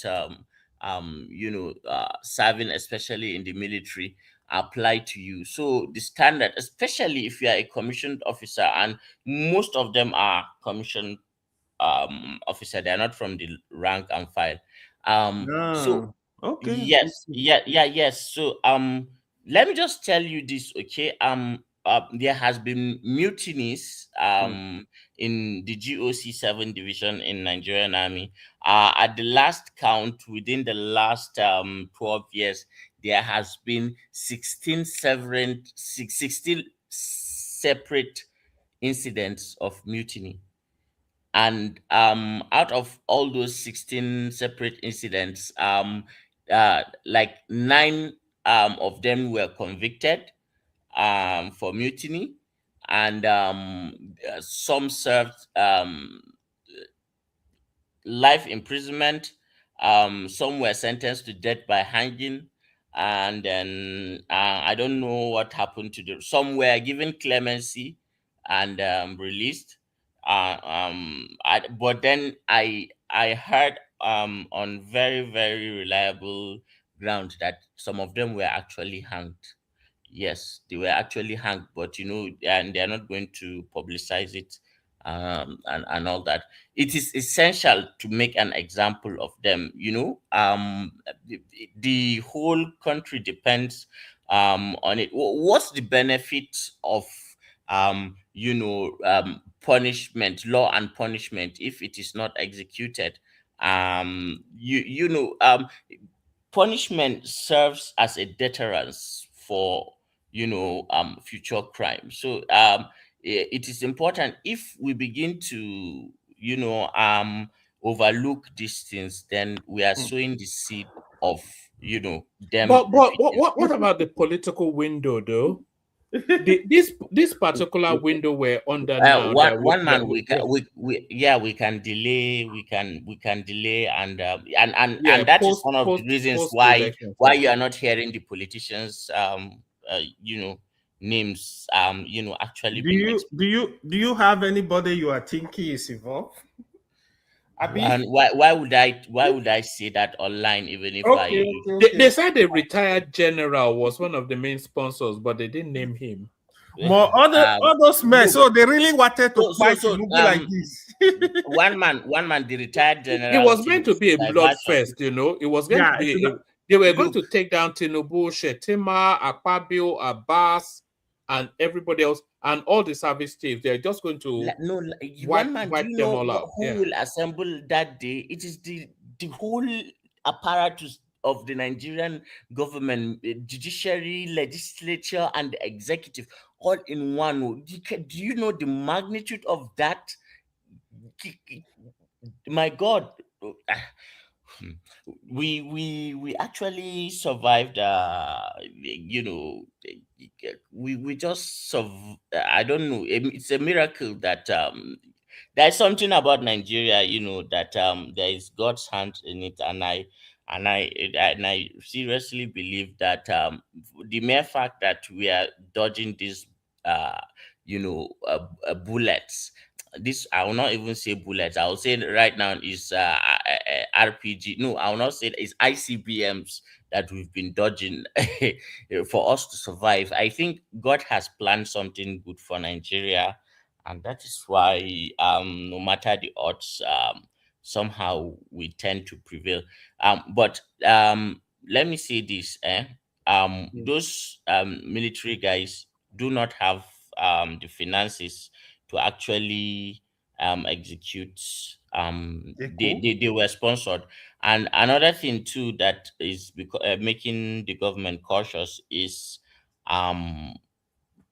links to foreign triple letter agencies that are not Nigeria. Yeah, so you have to understand the minefield that the Nigerian government is navigating, and there are a lot of sensitivities in the West and in the Americas, and all those people that are actually vying for, and you'd be surprised. It's not even. I have been hearing commentaries on southern platforms like your own, like a lot of Igbo YouTubers and people who they don't even understand what is going on. This coup is about resources, bauxite, gold, lithium, and rare earth minerals. It's about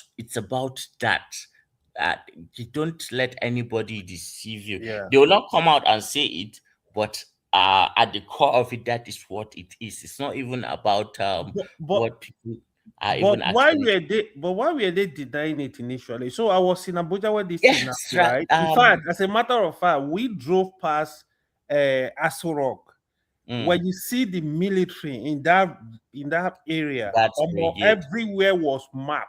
Yeah, it's the guards brigade. I knew something was going on, but they come online, they try to deny it. They could have said like, "Oh, there was an attempt on," I don't know, but it was a big mistake. Do you know the common line that triple letter agencies use? I cannot confirm or deny.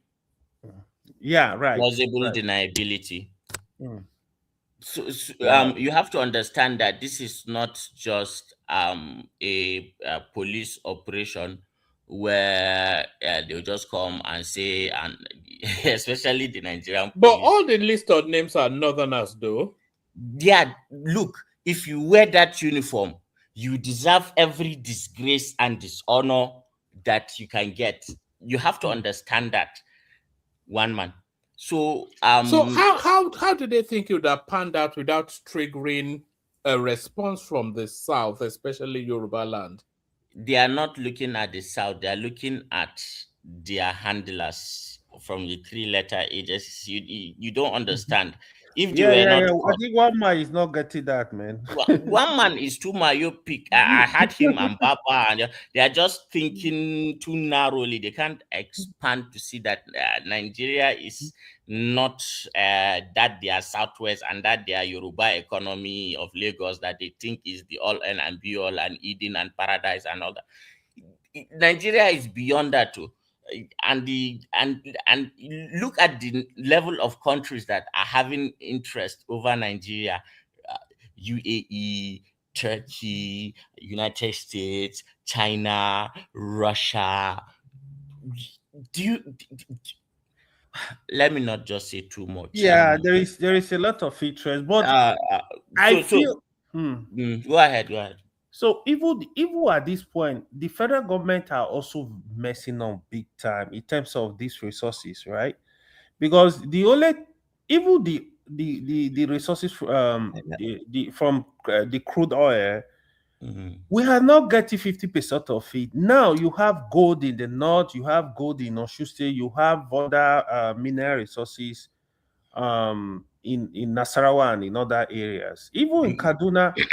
Yeah, this is why I feel at this point I would have really loved Nigeria to either the federal government wants to survive, right? Right.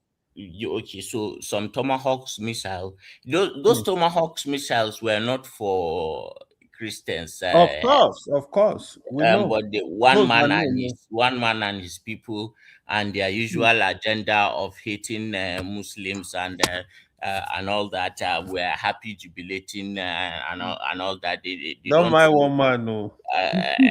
If you see the way they were just merry, enjoying that, sincerely, they think it's about them and they are. Sincerely, you see this. I was disappointed in the level of sophistry that the Southerners say that they are educated, they have PhDs, blah blah blah. No, it doesn't matter. Look, Hassan. Everybody knows the global perspective of all not of this. Everybody. No, lie. This is revisionist and on his side. Hold on. Everybody knows the global perspective of a lot of these things, but people try to isolate to their localized nuance because that's where the impact is. The global agenda is the global agendas now, and the movers of the global space are the movers of the global space. There's always a counterbalancing of our competing interests, and that plays out still in Nigeria If there wasn't a counterbalancing, somebody else would have overrun but Nigeria. why is it that so there's a counterbalancing? when we try to make the conversation nuanced, you jump on us and but at the localized level is the malams that are the problem at the localized level. It's about truth and establishing the facts and the interconnectedness of why things happen at your locality. The butterfly effect is an example in physics that one action, just like domino, one domino can change, the course of history. So for you to just ignore the source of the problem is like for you now, look, not you, say somebody has a cancer, and that cancer has not yet metastasized. It's still low and has to be operated, and then you say no, let us not look at the cancer. Let's look at the metastasis that has already affected the lung and the liver and shutting down his endocrine system. That endocrine system is useless, is is barbaric, is what? Come on, that's Asa, when you hear me every time, my position on Nigeria is to regionalize the country is because of the hate. Nigerians, I see like it's few Nigeria you see that have that national outlook, that really love the country, love everybody in there. Because Nigeria is beautiful. Because look at the culture. I personally really love Nigeria to be together with the different culture. Nigeria is beautiful, trust me. Nigeria but the is way paradise. the hate, especially the three major tribes, are the Fiona. They are the biggest problem of the country. Fear them, Yoruba, fear them, see Igbo, them, Hausa, Fulani, Omo. see them. Sincerely, It's like we don't exist among them. You and see what? Yeah, you see what you see Dr. Damage, what people go through every day. Like people just believe their country, their region is just the only thing that ever existed. Me, I love look at AY. We are just discussing, but let me paint another picture, right? Okay, look, No, okay. Azam, before you pay another picture, let me respond to AY. Ola, we have time to discuss. Don't worry, we will discuss it. We are not fighting. I did salute, sir. I'm not. I don't have the whole mic, though. I always salute. Hold on now. Sorry, everybody, hold on. You've been so quiet, rational mind. I've been we've forgotten that you were here. Because we're obedient now, right? I'm obedient, so I don't count, right? So no. You're usually quiet. Are you working as you're listening to the? You're working. I can multitask, so there's no problem. No. I was wondering why you were so quiet. So that's when I ask my two questions and you guys just give your kind of question, you answer the answer. So yes. So I just said let me keep quiet. Rational mind, therefore, in boys on only which one be multitask called multiladani. I thought they said men can multitask anyway. Is that not the received wisdom? Yeah, I never said that men can multitask. So, am I going after Hassan or am I waiting for Hassan or what? No, you're waiting for Hassan. So Hassan, for me, yeah. Yes, Hassan, give us a couple more minutes. Let's have rational mind, and then we open it up. Okay. Okay. So the point I was about to make is the fact that okay, when we go back and begin to discuss about what is really happening behind closed doors and in international cycles, and why the government is behaving the way it is behaving, you know that something is off. The communication is poor, and there was no need to expose things too much to the Nigerian public anyway. And you'd be surprised, like, do you think Fulani bandits are a match for Nigerian armed forces? They are not. they are not a match for the Nigerian Armed Forces. I think the presidency is compromised around what is happening with what those bandits are doing. They are like placeholders for an extractive industry that is a black market extractive industry. And the reason why it is left to fester is the fact that allegedly the presidency is fully aware of the players and is being given its own significant share of those resources, because of course they are not in there are no paper trail, so they don't get into budgets and all that, so they just look the other way. Now that aside, one point I will just make, then I will just keep quiet so that somebody can take it. Okay, look at it this way, right? When Buhari was in power, and a lot of Southerners were calling him Mumu, Baba go slow, whatever. Now, even at his death, Buhari has shown that he is more sophisticated and has a more in-depth understanding of power. Power has symbolic interaction. Nobody needs to tell you verbatim that this is this, that this is this, before you take precautionary action and behave accordingly. Buhari had a smooth, wonderful relationship with Donald Trump, to the point that Donald Trump, even after the nonsense, the things that he said about him being lifeless and all that, when Buhari went to him, the exchange was pleasantry, and Buhari navigated his way, got the super Tucanus, got favorable deals. But look at your Tinubu, the epitome of Lagos, the Jagaban, the Maradona of blah, blah, blah, the Yoruba Odudua of everything that has ever lived on earth, being the first person to allow our space to be bombed because he doesn't understand the nuances of navigating international diplomatic politics. Let me tell you something, an example. Look, just two things. In the first tenure, in the military dispensation of Buhari used Mossad agents to almost kidnap Umaru Dikko, smuggle him into the Nigerian Airways plane waiting at the tarmac. I think it's in Gatwick or wherever, to get him up until at the die minute that his secretary raised an alarm. That would have been a successful operation.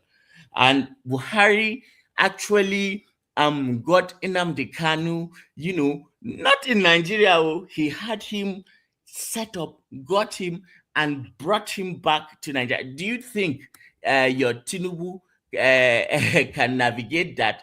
Tinubu is not. What is stopping Tinubu from navigating that? Well, he hasn't proven that he is that astute. If for one thing, if he were that astute, what situation presents Trump would have not bombed Nigeria, because all Trump was doing at that time with the Christian thing was symbolic interaction, and Tinubu did not pick up what he needed to do in time. So Tinubu's understanding. No. That's your interpretation. Just let me finish. I don't want you to. Just let me finish. You can disagree. His understanding of how diplomatic power is wielded relative to your leverage is so minuscule and pedestrian. I think he is learning on the way, but he's not yet there. And for one thing that how can he be learning? And you are saying he wanted to launch a war to Niger. It backfired, made Niger and Burkina Faso and Mali left ECOWAS. He all sort of diplomatic international blunders that Tinubu has done. That is not to rubbish some of his Are you sure your achievements name at is home. not Chinedu? No, Are you sure your name is wait, not wait. Chinedu? I'm not rubbishing his achievements at home. Are you not? I'm pointing You would out have surprised me. his deficiencies abroad. You must not take Tinubu as some form of deity. He's human, for God's sake. He can make mistakes. So when he makes those mistakes, let's point it out. So yes, but you've chosen to identify it as mistakes. We might be aboki to you, but believe you me, in the grand scheme of things, these abokis that you think Buhari was the biggest failure yet in Nigeria's history. That's how you see it. I second that one, man. That's your opinion. For me, Buhari is one of the reasons that I'm still here right now talking to you. So it's just subjective. Buhari was the worst mumu, you understand, in the history of Nigeria leadership. You know what he did actually? He painted his people. If I call Tinubu one name now, okay, make I just no. You feel free to call Tinubu name. You should call him name. Actually, it's not about calling him name. You know, I've talked about the northern leaders. You know, enter the discussion now. No, okay. The reason that, okay, when you are giving him all this accolade, you are not saying... No, I'm trying to rewrite history. He's trying to historize a non-fictional event. Like you don't know who Buhari was. He's the worst human being ever. Mr. Orange Blonde, demented... Hold on, Alaji. You will see that I've never talked of any number one leaders from the north, just the way I've never described them the way I would describe Buhari. You know, you see this, your Buhari you are talking about, he has exposed what Nigeria were doubting in the past just because of this. You know, he put his people in a very tight and bad situation, to the point that everybody now, including Awusa, Yukun, everybody, Fulani, you know, before everybody was doubting. So you that put you pin your people Buhari to the point of being endangered. And Hausa people and all other northern ethnic groups in problem, not the Fulani. Buhari, but everyone points to Fulani now. So in that sense, he did not help. All right. There's a lot you said, Hassan, that I disagree with, but I want to bring. Okay, chime in, and then we bring in Rational Mind, because I think he's getting impatient a little bit. Yeah. Rational Mind can go to bed. But anyways, he's already in bed now. He doesn't have anybody to cuddle up to now, so there's no point in him going to bed. You know, Hassan said a lot of things, man. He just fictional. You know. He tried to historize a non-event. But anyway, with the issue of Buhari getting to Kanu jet or whatever he got, we all know Trump, if anything, is transactional.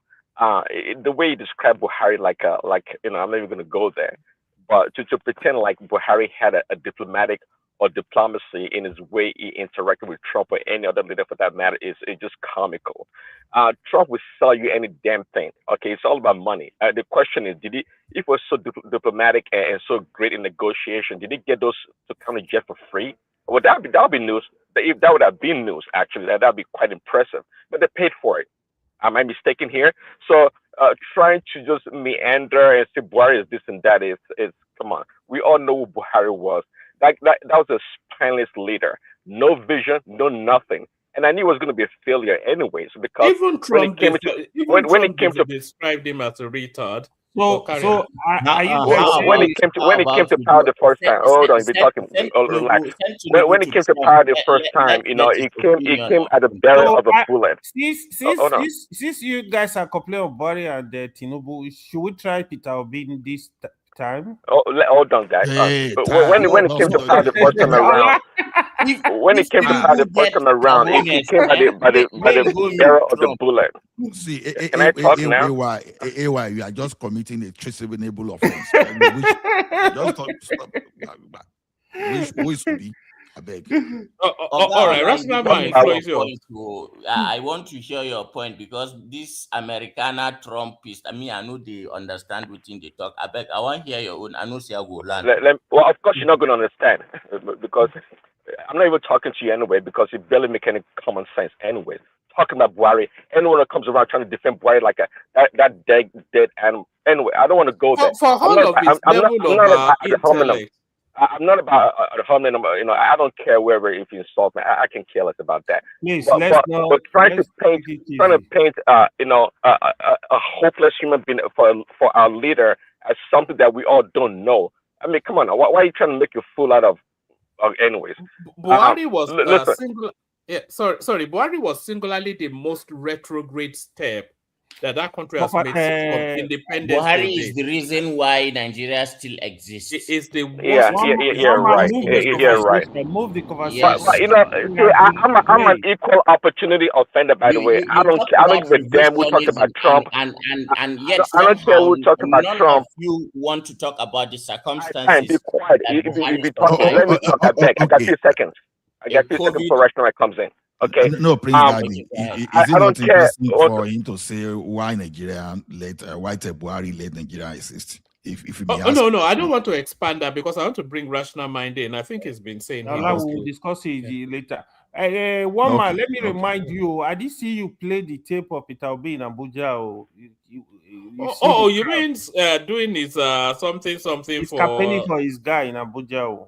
Oh God. That wasn't flashing up in the news cycle, you know, but maybe you guys can talk about it. But rational mind, floor is yours. All right, thank you, one man. Yeah, I agree. You know what usually happens when it's your time to speak, don't you, rational mind? I know. I mean, I understand the platform that well. All right. So the super chat of the day is Choma. We're after 18 new subscribers, rational mind, and we've only now had one. So anybody that is not subscribed, please do. We need 18 people subscribing today to tip us over a threshold. So do that, please, if you haven't done that already. Yes. Rational mind, floor is yours. Yeah, for our friends, our viewers listening to us from wherever you're listening to us from, we please implore you to to subscribe to a woman's platform. This is where you get some views of people of different mix. I have my view, he has his view, everybody has their view. You learn, we all learn together here, so nobody knows it all.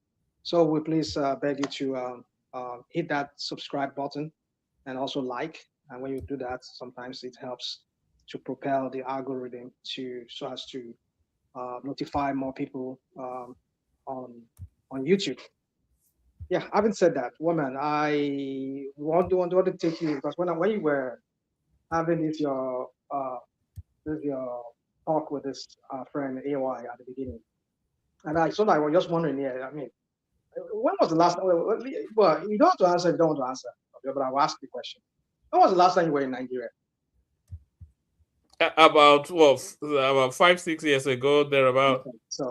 So since when Tinubu has been there, probably you've not been. I wonder if you ever there when Bubu was there. I doubt it. Buhari was there when I was 5-6 years ago now. Okay. I'll take you by what you said. But then things are entirely different from what it used to be. Even towards that time when Buhari, but towards the second time when his clansmen were just marauding around and just upsetting the whole place around. Nigeria is no longer the way Nigeria was left way back when. So when you were talking about going to sit down and plant corn and plant this, I was like, where in Southern? Where was the last time you were home to understand that Nigeria is no longer that Nigeria used to know? You know, it's the level of decline in that country. I mean, I was there like a few months ago. I saw the whole crap. I mean, I even have video of you. I mean, I have video for you. I mean, I wish Baba and all the rest of them that comes here and just come here and just spin narratives here. I wish he will come here and then I will show you that pictures. I mean, even the video of that shit around about there.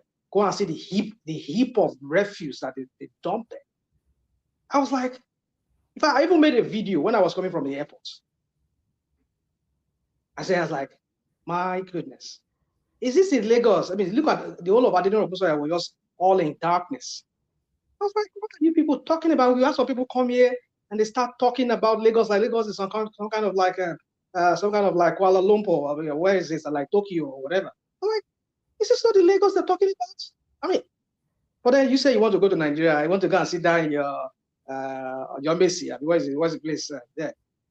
your place there. And I mean, plant what corn are you even planting? Who's going to let you plant the corn and have rest of mind? Is it where all this Fulani Ajinigbe? Is that where you want to go and be doing the business? You know, even people that have business, that have a farming business, a lot of them, they go around with securities. A lot of them do. They have police, with armed police, maybe vigilantes that escort them around. Even at that, you're not still safe. So sometimes when people come here, you just make this. So I just wonder, what Nigeria are you people talking about? This is the Nigeria that I went to recently, that I just saw the whole crap that some people come here and I just spin and make it look like it's some kind of paradise. Well, I just pray God will bless. I mean, God will forgive all of you that come here and do all this crap that you come here and do every time. I'll leave it at that. So, my woman, feed me the topics. Let me just start with that first, please, if you don't mind. Are you there, woman? Oh, am I still here? Oh, I'm just talking to myself. I talk about the coup now, about Okay, the coup cool. against. Right.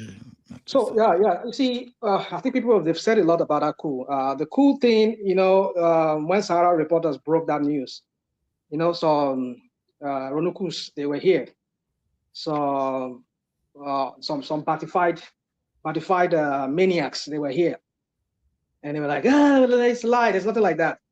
You see, when we say this Tinubu administration, you see, you cannot. Nobody denies it. No, don't give me nobody that. About people that are saying it online, even though maybe on your platform here, I'm on this platform. But I did. Now nobody denied it. We were even actually angry. We were furious. There were some partified maniacs that comes here and says a lie. It's no coup because simply the government says there's no coup. But it comes to lie that really, Sahara Reporters was right that there was a coup. We even had what was his name? Is it this guy that was working for, or was it what was the, this spokesperson for Tinubu? All the crap he was spewing, too. So you see, the thing is this: you see, when Tinubu government greets you good morning, you better go and check the clock very well and make sure that that good money is that good money, because this guy is just. I just don't know how to. I mean, I'm getting even sick and tired of having to even describe him sometimes. I'm even lost of vocabulary to even use to describe his utter failure and ineptitude. So, but then, some people come in and look at what they're spinning now. I heard what you were saying a while ago that, they've been planning that coup even from the very day when they were swearing him in. I was like, come on, dude. But the story says they were doing it the day when it was supposed to happen. What was that? On the Independence Day. That was when they were supposed to carry out that coup. But some people are now saying that they're now spinning the narrative so as to rope somebody that they know that once said something. At least his deputy or his advisor, his running mate said something back then, which our friend here from from Borno State here, was saying that we know people who said it now. The obedience, right? They were saying that the coup should come out. I mean, people should not be sworn in. They should, the military should take over. I was like, come on, what is going on? What is going on? Why do we have to do this? But I understand where it's coming from because I know that we know who they are. We know where they stand. So I'm not too perturbed as to that. So having to say that, you see, at this point, I don't think there's a need for any coup. But if there's a coup, I can understand because Tinubu has been a real failure, a failure of a person. Excuse me, Rational Mind, please. Can you who said that in Borno, please? You said it. You said here. You were saying a while ago. I heard when you were saying. Sorry, Rational Mind. Sorry, Hassan. Let me be sorry, hold on. Sorry, let me be allow you bring it home after Rational Mind brings it in. You got Mike. Did Mike drop? What are the topics? What are the? We were talking about the coup plotters. We were talking about the succession plans of the people slotting their children into political offices, Wike, Imahi, etc.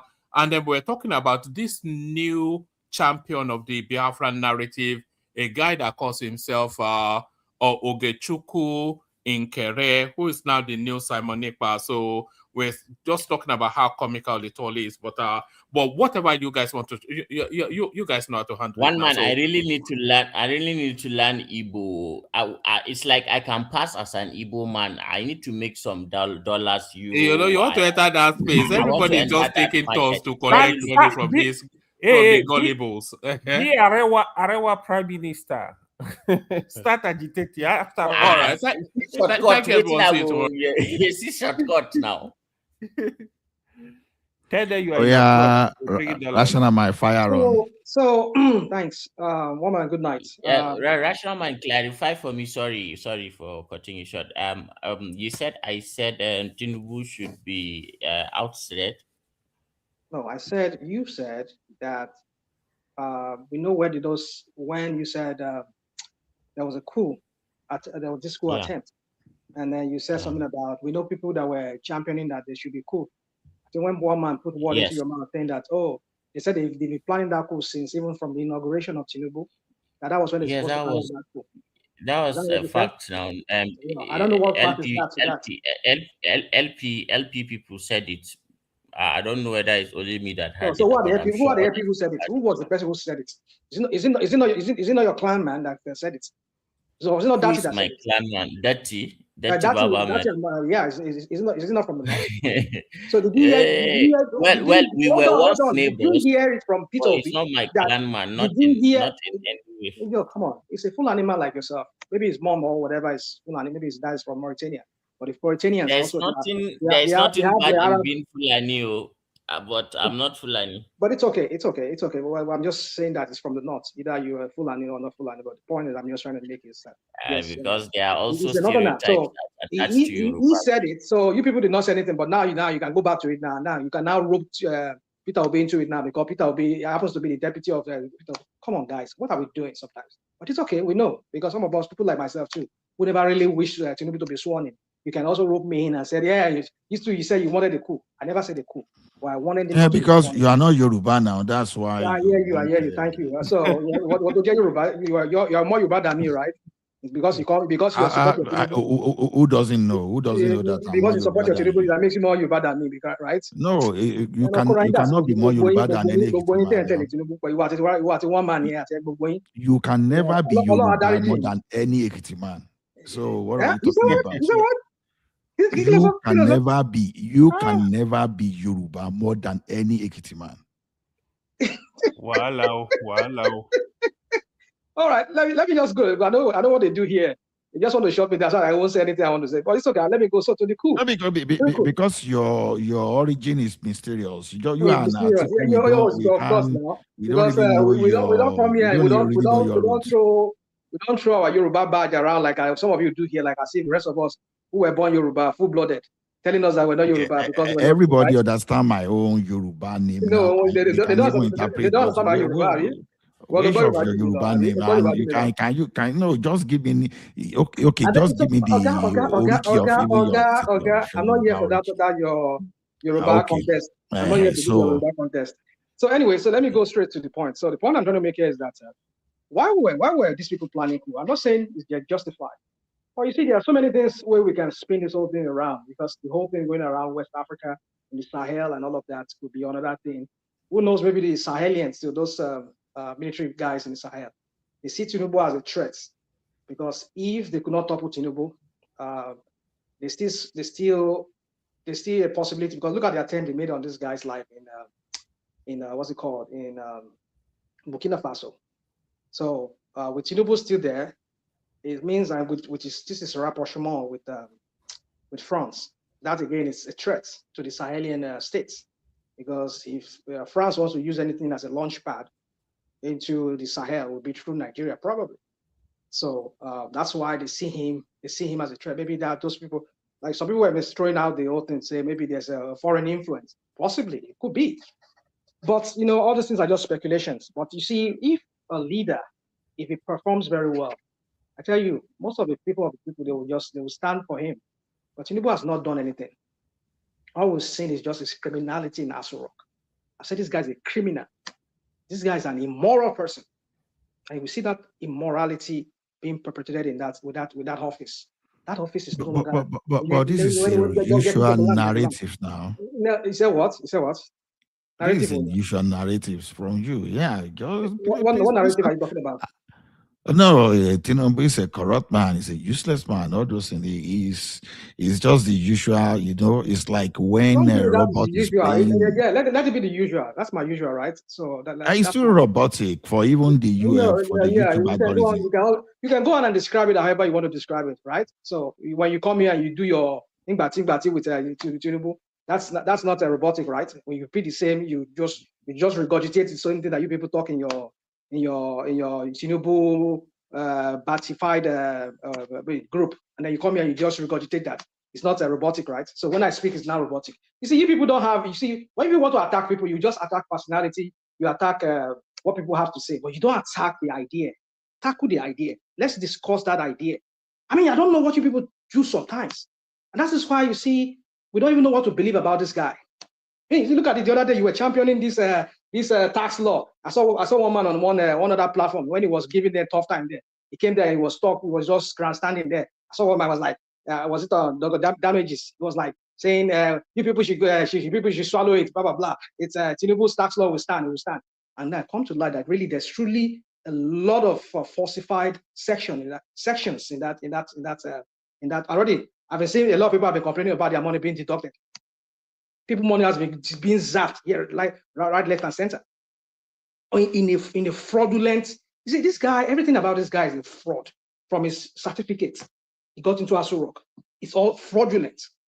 And are you surprised when you see him cooking up sections in an already passed a tax law or tax act, and then you went to falsify it again.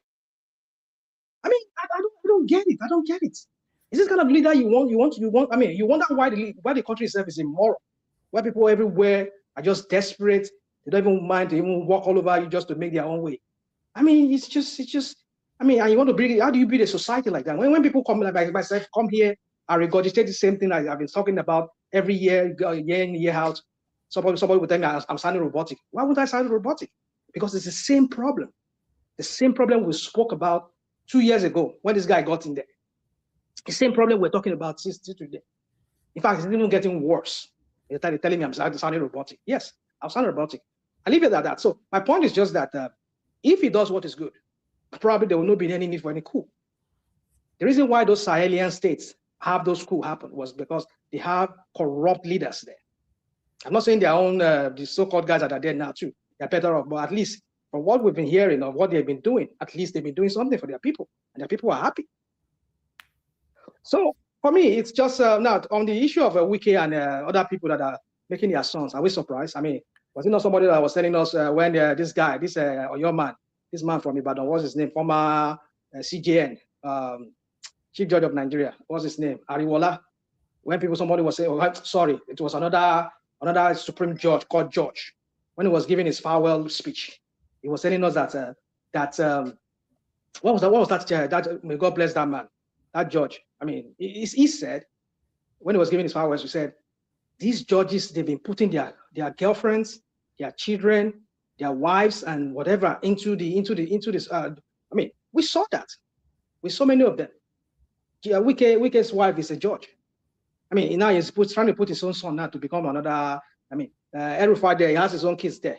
Other people have their own kids there. Tinubu too has very soon he's going to have his own son probably as the governor of Lagos. We are going to be here. We're going to see how happen. But you see, the point is that, and somebody come here a while ago and was like, just trivialize the whole matter. Well, I know there's nothing we can do about it because, well, I won't say there's nothing we can do about it. But at this point, maybe there's nothing we can do about it. But you cannot build a society like this when you have to recycle the same oligarchs and the same what do you call them? What was that word this guy described them? People that steal from the people to enrich themselves. And now we're hearing that Lagos State. I mean, also, see, I need to be giving one man a tough time. Sometimes he just goes and select, bring it up here. But if it's IPOB, if it's our friend, our OB, he will bring it up. If it's Atiku, probably will bring it up. But Tinubu, anything that has to do with Tinubu. Now look at what is going on in Lagos. They're spending billions of naira to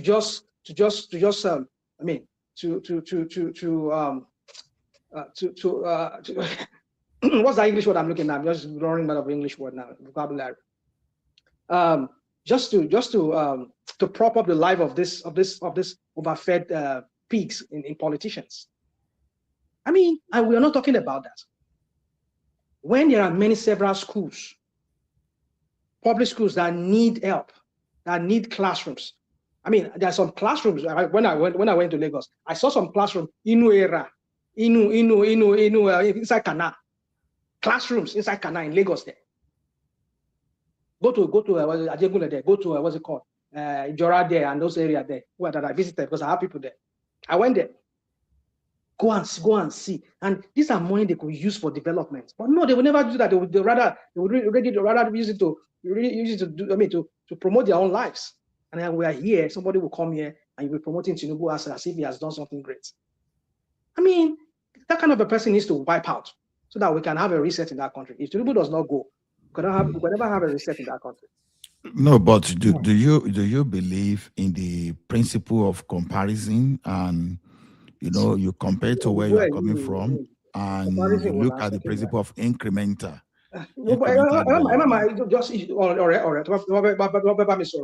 Speak normal English. Engineer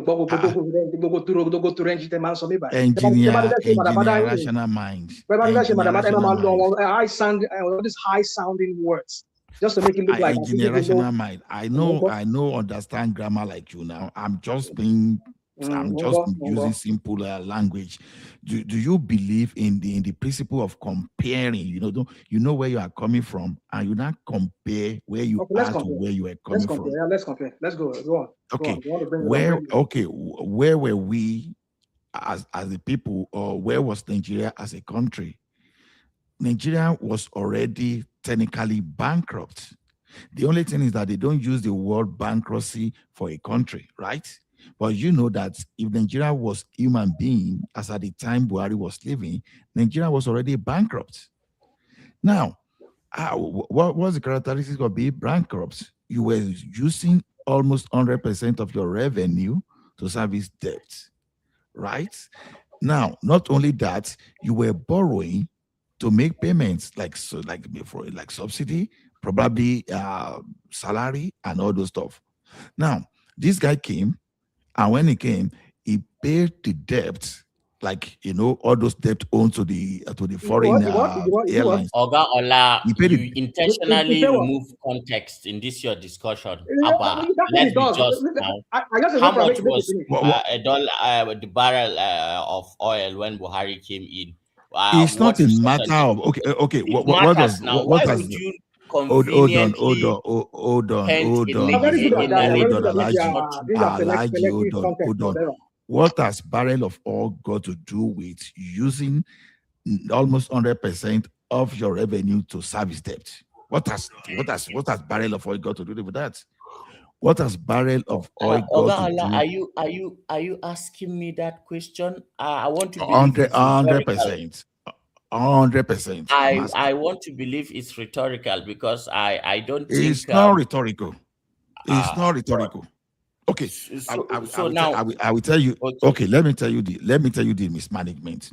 Now, when Buhari was there, we were spending about 38 billion for subsidy, both fuel subsidy and a dollar subsidy.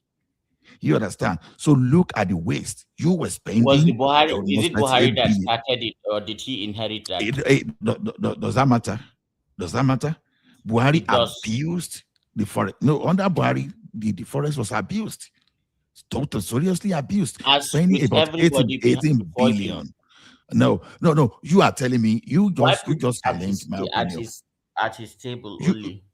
No, you just challenge my opinion, and I'm putting it to you that because you remove important context.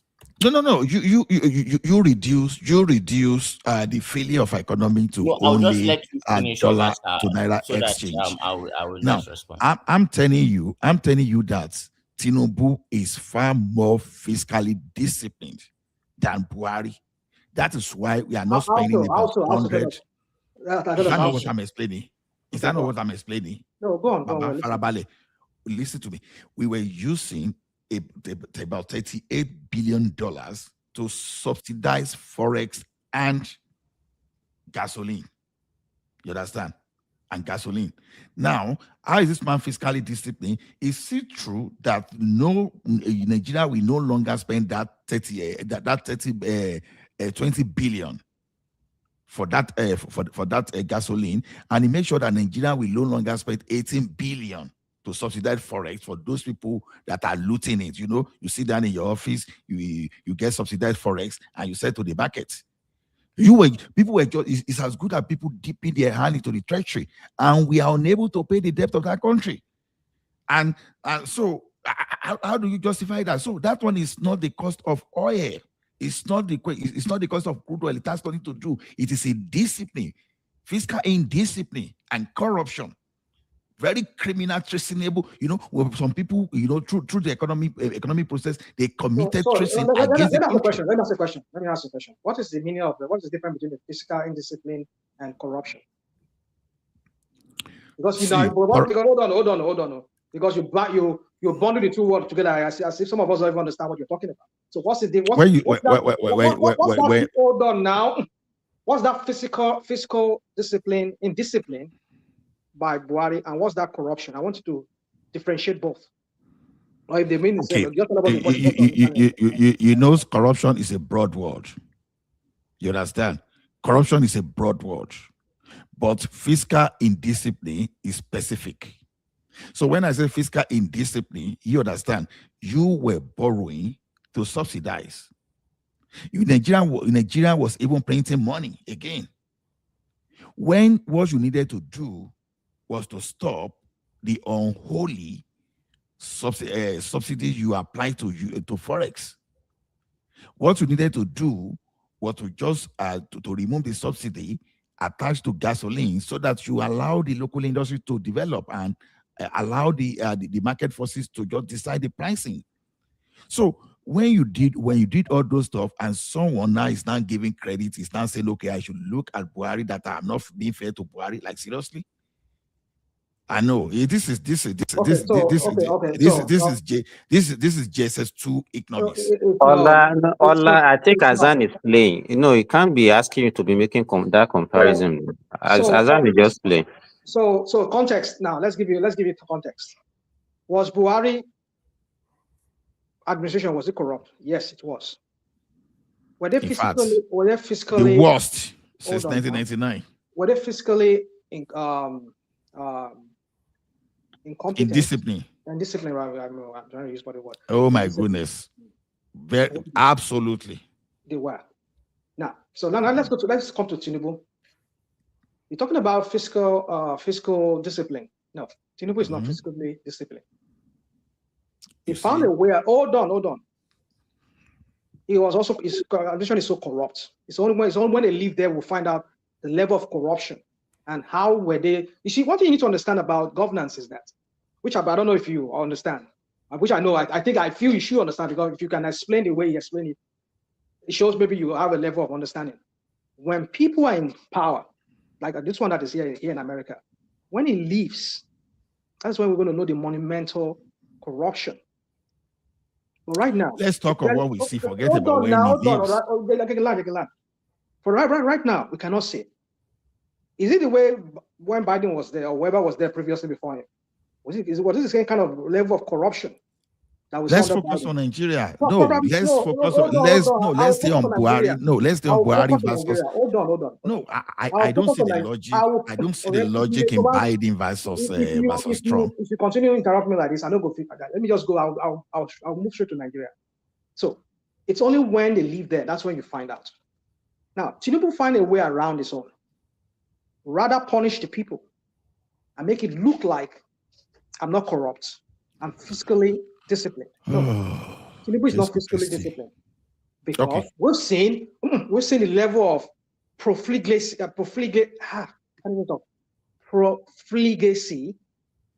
under Tinubu. We've seen the way you spend money like hold on. Which Bubu never did at the scale at which Tinubu is doing his own. Hold on. That's not the way to you see. You're talking about fiscal discipline.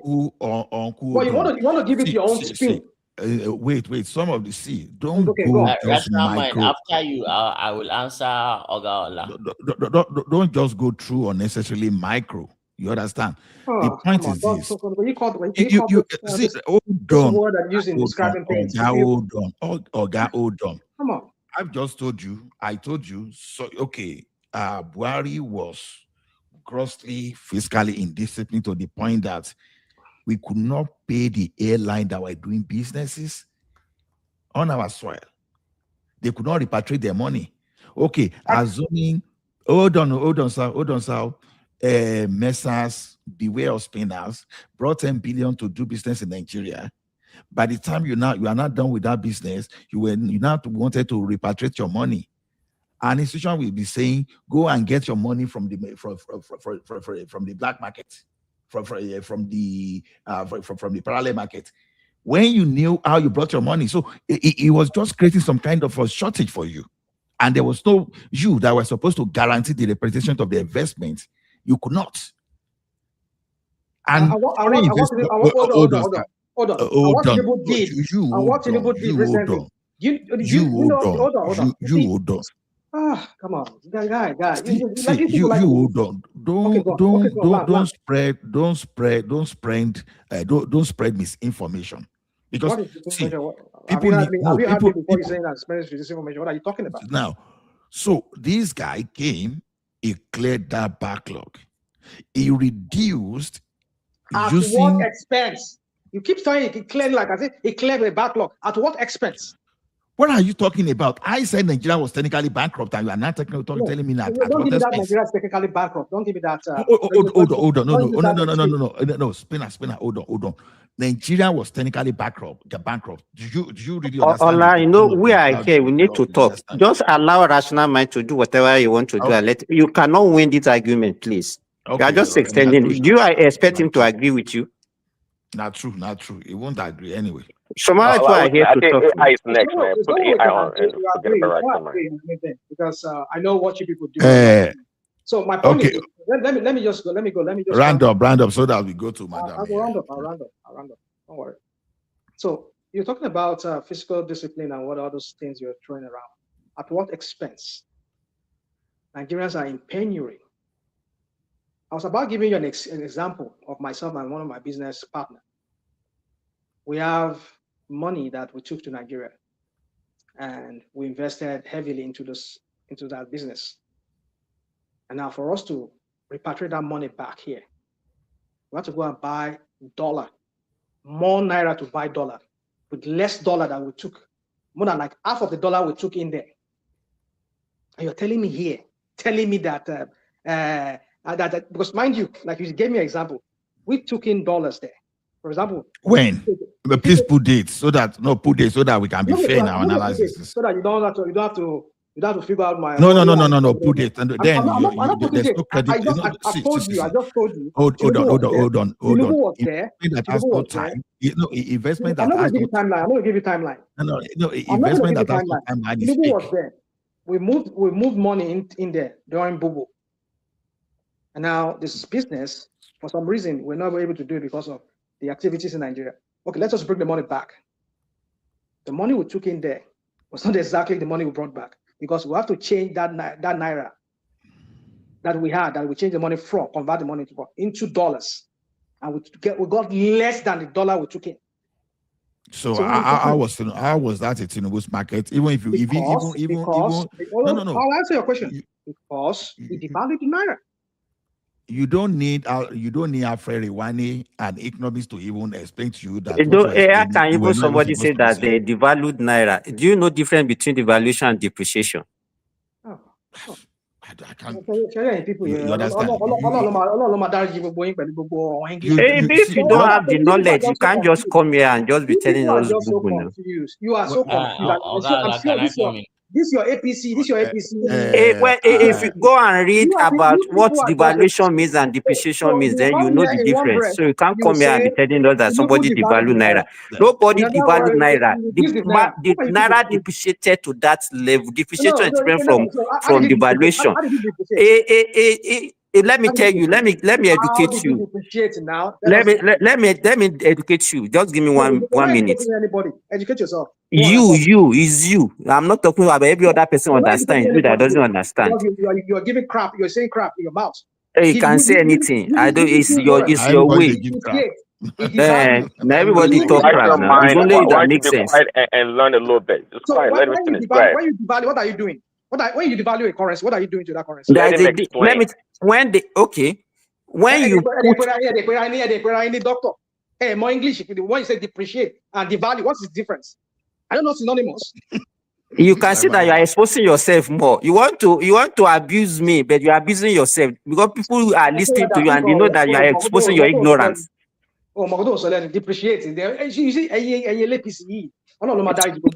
No, see, let me tell I thought you said you are master of everything, that you are economist, you are engineer, you are doctor, you are everything. And you don't understand the difference between depreciation and devaluation. Hold on. See, Spinner, at least Spinner is a business owner. Hold on. Let him tell us. Let me make my statement now. Hold on, Baba. Let me make my statement. There are a lot of people here. Simba is a business owner. So, and no, I didn't ask you that question. That question wasn't for you. It was for him. He said, I didn't know what the meaning of devaluation and depreciation. To tell us what's the difference. Okay, let me tell you. When you say, okay, it's government that will say, okay, with devalue naira, okay, now the exchange rate will be 1,000 to $1. Maybe it was 500 before. Government now make a statement and say, okay, now it will be this to this, like the way Bubu fixed it at that time. That is what they call devaluation. But when you allow naira now to float and you subject to the market force and it gets to that level, that's depreciation. So that's the difference. Is government that will make a pronouncement when you talk about devaluation. Okay, rack your mind. You want to apologize now, or have you learned something? Have you learned something? Rack your mind. Learn what? What are you learning? Have you learned anything? What are you learning? Now, based on what you just said. What are you learning? What are you learning? Your Agbado economics that you're trying to spin here. You're telling me you're learning. We are not even expecting you to agree. Finish your whatever you want to speak so that every other person can talk. Yeah, let me land. So this is what some of you do here. You come here, you do this, your Agbado spinning, and you are very good. Some of you, I think you'll be repeating the same thing. You are becoming monotonous and then very. In fact, listening to you is very distressing. It's stressing. So Rashomon should be done by now. Put AI on the next person on the line, please. We're tired, man. Dude, Ewa, you were talking a while ago. I mean, I just kept quiet. I mean, it's my topic. You've been speaking for a while too now. I've been speaking for a while. How long have I been speaking? Let's be fair. You hear Ola interjected me and you're telling me I've been speaking for a while. What are you talking about? Okay, we'll give you 3 minutes. Say whatever you learn, whatever you want to learn. So, you people come here, you do this your Tinubu Bati and do this your spinning word around like as if some of us are just so dumb. If the government, they never pegged. What they did was that they kind of like tell the central bank, okay, this is how you should be selling it. If the government said we're pegging it, okay, they can, I mean, you could have pegged it to like $110 to a naira. I mean, let's say 100 naira to $1. It could have, that's pegging. But they were selling dollar at a particular rate. For some people, you go to the central bank, they'll give it to you. Go to bank, they'll give it to you. And mind you, even in black market, it's even higher than what you even get from central bank. So we have these two different, and you're telling me they're pegging. What are you talking about? Tinubu came, instead of rather continue with that policy, he allowed it, he floated it. Because the IMF told him that you cannot continue doing that. Yes, Bubu did that wrong. And he did that. There wasn't anything wrong. Every country in this world. I mean, a few days ago, I heard when Trump was saying that every country, they manipulate their currency. That was what Trump was saying, that Japan and China was manipulating their yen and yuan. Yes, they do that. They manipulate it. How they do that? They either devalue their naira, devalue their currency so that they could get more trade, or the kind of, support that currency so that it will have some kind of, just to achieve some kind of economic gain they want to achieve with it. So every government does that, but this one enter, he doesn't even understand what is going on. The next thing, first subsidy is gone, and they devalue the naira. They left the naira to float. You don't do that. You need to understand what you're getting yourself into first. Let me just trying to have a conversation with some of you here.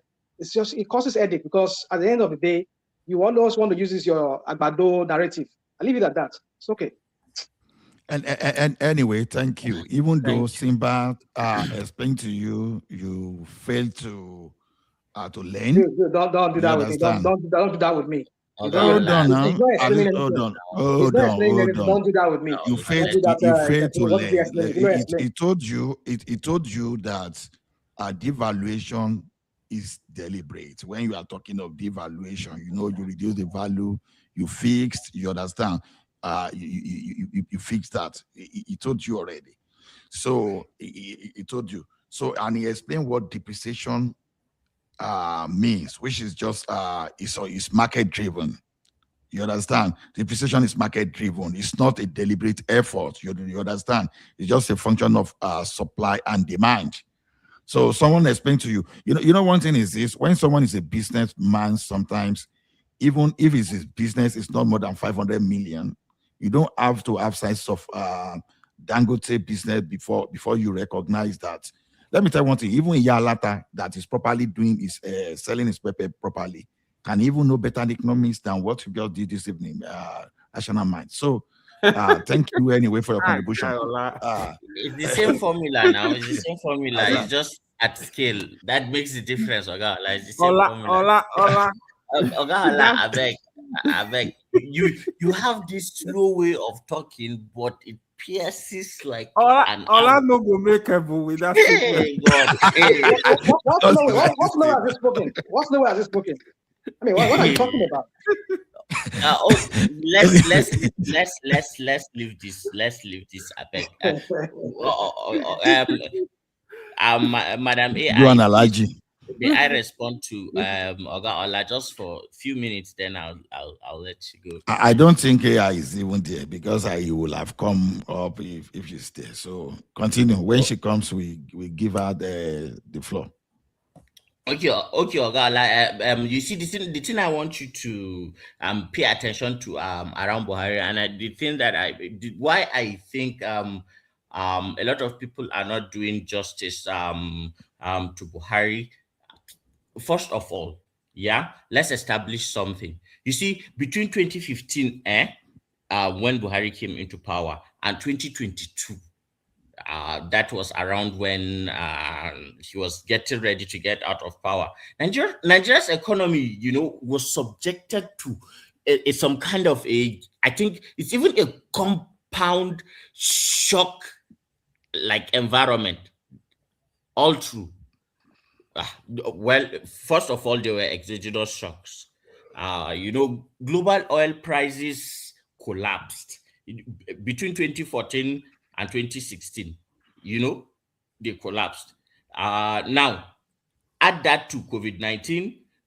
You already know what happened with COVID-19 because when COVID-19 hit, in fact, a barrel was selling at minus because it was even becoming a liability for people because it was not even zero. It was minus. It was minus something that people were selling it. Now, there are also these constraints that I will term them as endogenous. First, structural oil dependence for us, and we have weak fiscal buffers, okay? And the truth is that our forex regime and its rigidity worsened our problem.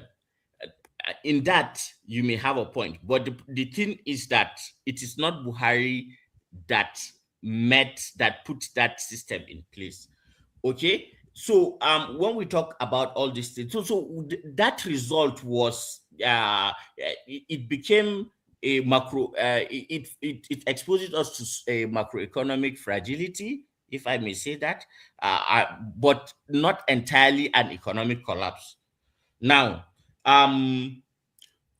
with the material and developmental attendant retrogressions that we faced during Buhari's time, I think the key framing that most people should take, especially people who at a level that they can understand these KPIs and all these intricacies, the thing we must take is that this was not a uniquely Nigerian failure. It was a systematic vulnerability that was shared by commodity-dependent and structurally rigid economies. There are so many different kind of economies similar to Nigeria's in that regard. Okay, now it was exacerbated by the policy sequencing and the timing and all that. So Nigeria's shock transmission is not the exception. It was actually the norm for economies that were in the same place as ours at that material time. So first, like the oil price collapse, okay, it's a physical stress. So because oil accounted for 90% of our forex earnings, you can see why that can be a problem. And 60 to 70% of government revenue is still gotten from oil. So price collapsed immediately. Now, that translated to what? It translated to reduced budget execution capacity. And then another thing too, that it became a form of constraint for capital expenditure. Now, what the result of that, of course, is that our reserves were depleted. Foreign reserves were depleted so much. And also that one too will have implications. So the implications then became that we'll have volatility in revenue, and then it also always things like this, when they happen, they directly translate to instability, especially fiscal instability, because there is insufficient diversification and an environment of weak stabilization mechanisms, if I may say, because of course, during that time, people were not actually, actually bringing in foreign direct investment into the country in any shape, way, or form. So, and Nigeria entered two recessions. Let me ask you, Azan, why are Yes. they not bringing foreign direct investment? Okay, volatility. Because what do you mean by volatility? Okay, FX volatility. One, are you listening? Because our forex was not volatile at that time now. No, yeah. What was not that volatile at that time now? It was volatile. It was volatile. Tell us now. What year? Revenue. We were selling. Jonathan was selling a barrel for 100 and something. Buhari sold for less than 29. Forget about that. You said forex volatility. What do you mean by forex volatility? Because oil is 90% of our forex income. This is the first time we're able to have stability. Forex has always been the black market and the CBN. Let me say this. The major reason why people you can say that there is insufficient diversification. I will give you time to talk. Just hold on. Just give me 1 minute. The major reason why they are not bringing foreign direct investment that time is, when you are coming to Nigeria at that time, Buhari was saying that exchange rate was like 460 or something like that. You will bring in that your money at 460 through the central bank. And then when you want to repatriate, they will not say you should go to black market to go and source it for, let's say, 760. Or how do you get your money? Is that how the way you get? That is the major reason why foreign direct investment was not coming to Nigeria. It doesn't have anything to do with the price of crude. Okay. And that was why even the foreign see, airline that time, it got to a stage. Wait, it got to a stage when they were not even taking naira again. They said if you cannot pay in dollar, they won't get the ticket because they find it difficult to repatriate their money. But when this administration came, he did not actually give them that, say, okay, go to the, he gave them the amount of money that they claim in dollars, irrespective Yes, of the exchange Simba, you rate. are right. He settled it. You are right. You are right. You are right in a sense, but you are So also what wrong in now, another sense. I don't know. No, let me tell you why you are no, wrong. Azan. Let me tell You you see, now. I don't want Let's not talk in Simba. absolutes. Let's No, be a I little bit hold nuanced. on, you will talk. I don't want Simba to roast you. You know, if we are talking of philosophy and politics, none of us here can match you. But when you start talking of economics, many businessmen are here. They will roast you. See, like Simba said, Simba put it perfectly. I am poor. I'm not claiming that I have money or anything like that. But what you are saying, but at least what you are saying defile. I know what I'm talking about. And I'm willing to learn if there is a Rational mind, don't disturb yourself. Azan can never be in your camp. Don't disturb yourself. Azan can never be in your camp. It's a learning. I'm not asking him. I'm not asking to be in I my will camp. learn. I'm saying I that will learn if my ideas are wrong. I will learn, and if there you is can't any. learn from these guys. You can't learn from these guys. They will say you Agbado narrative. But So at least let me make my you can't point. learn from That's them. There's just nothing. Somebody tell me say depreciation and the same thing as it's not the same thing as the I've value. warned you, rational mind. When Azan will never be in it's your the same camp. goal. When you depreciate something and Let me tell you. Let me tell what's you. the point? Azan Try to use is a this teacher. use You something see, like Azan is a whatever. teacher. He can lecture. So Rational man, why are you sucking? I Why are you beg you, sucking? Why You are say you what? sucking? And Azan What am I doesn't what? let me tell Why you, are you Azan sucking? does not misrepresent data. What He doesn't misrepresent dictionary? facts when he knows. But you, you're an expert What in about misrepresentation. your dictionary? So Azan can never be in your Simba. camp. Don't You call me and then you tell me the depreciation. Come on, dude. Come on. You stop that. Simba. Simba. It's deliberate. One is deliberate. One is not deliberate. What are you talking about? Azan, continue. I don't even know why rational mind is So let me ask you a question. I want to ask. I want to ask a question. Let me just finish so that I won't lose my chain of thoughts. I will come back to you. Sorry. Okay. So Simba. So it's true what you are saying about the arbitrage with the government selling dollar at 460, and then an investor wanting to repatriate will have to pay 760. Now that is the bad side of it. But another thing that you also need to look at is the fact that somebody is benefiting and Nigerians are benefiting because they get dollar at a rate that is cheap compared to other spaces.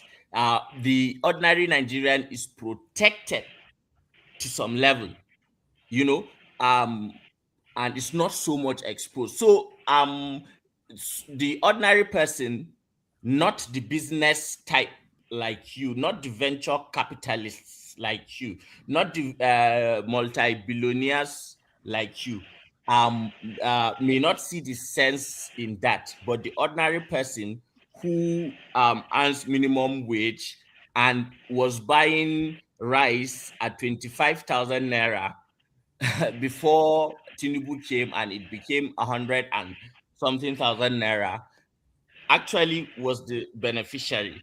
Yeah, you may say it was in the Buhari and his government will argue that it was necessary in the short term.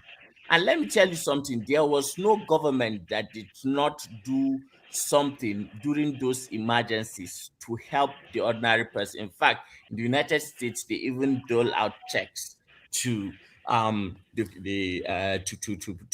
the poor, to just help them cushion the effects of all that was happening. So you see, the oil price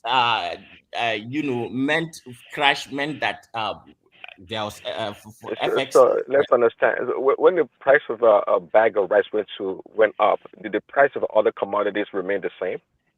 And wages? Everything went up now. Okay, well, it almost balances I'm out just there. giving that as an example. You can also extrapolate. But Azan, when you are doing that kind of thing, how sustainable is that kind of system? Yes. Now that is where you have a point, a very good point. That is why I'm telling you that it is in the short term. You must do something as the government in the short term to help you think that if you give Buhari another 4 years, it will eliminate it? You think now you are not talking facts. It would not do that. Now you are just talking imagination. See, let me tell you something. If Buhari had waited, hold on, Azan, no verse. If Buhari had waited for just 1 more year, Nigeria would have been declared insolvent. Nigeria would have bellied up. Ola, can I say something? I wanted to ask Hassan a question before. When you talk about buying the dollars and selling it at the black market, do you realize that Nigerians are borrowing money to sustain that dollar exchange? And who are bearing the brunt of it? They are all Nigerians. So only few people that are into that business. We don't even have that. We don't even have that reserve. We are not even, because the problem with Nigeria for over the years is that we have been cooking our books for a long time. This is the first time in the history of that country that this is reality.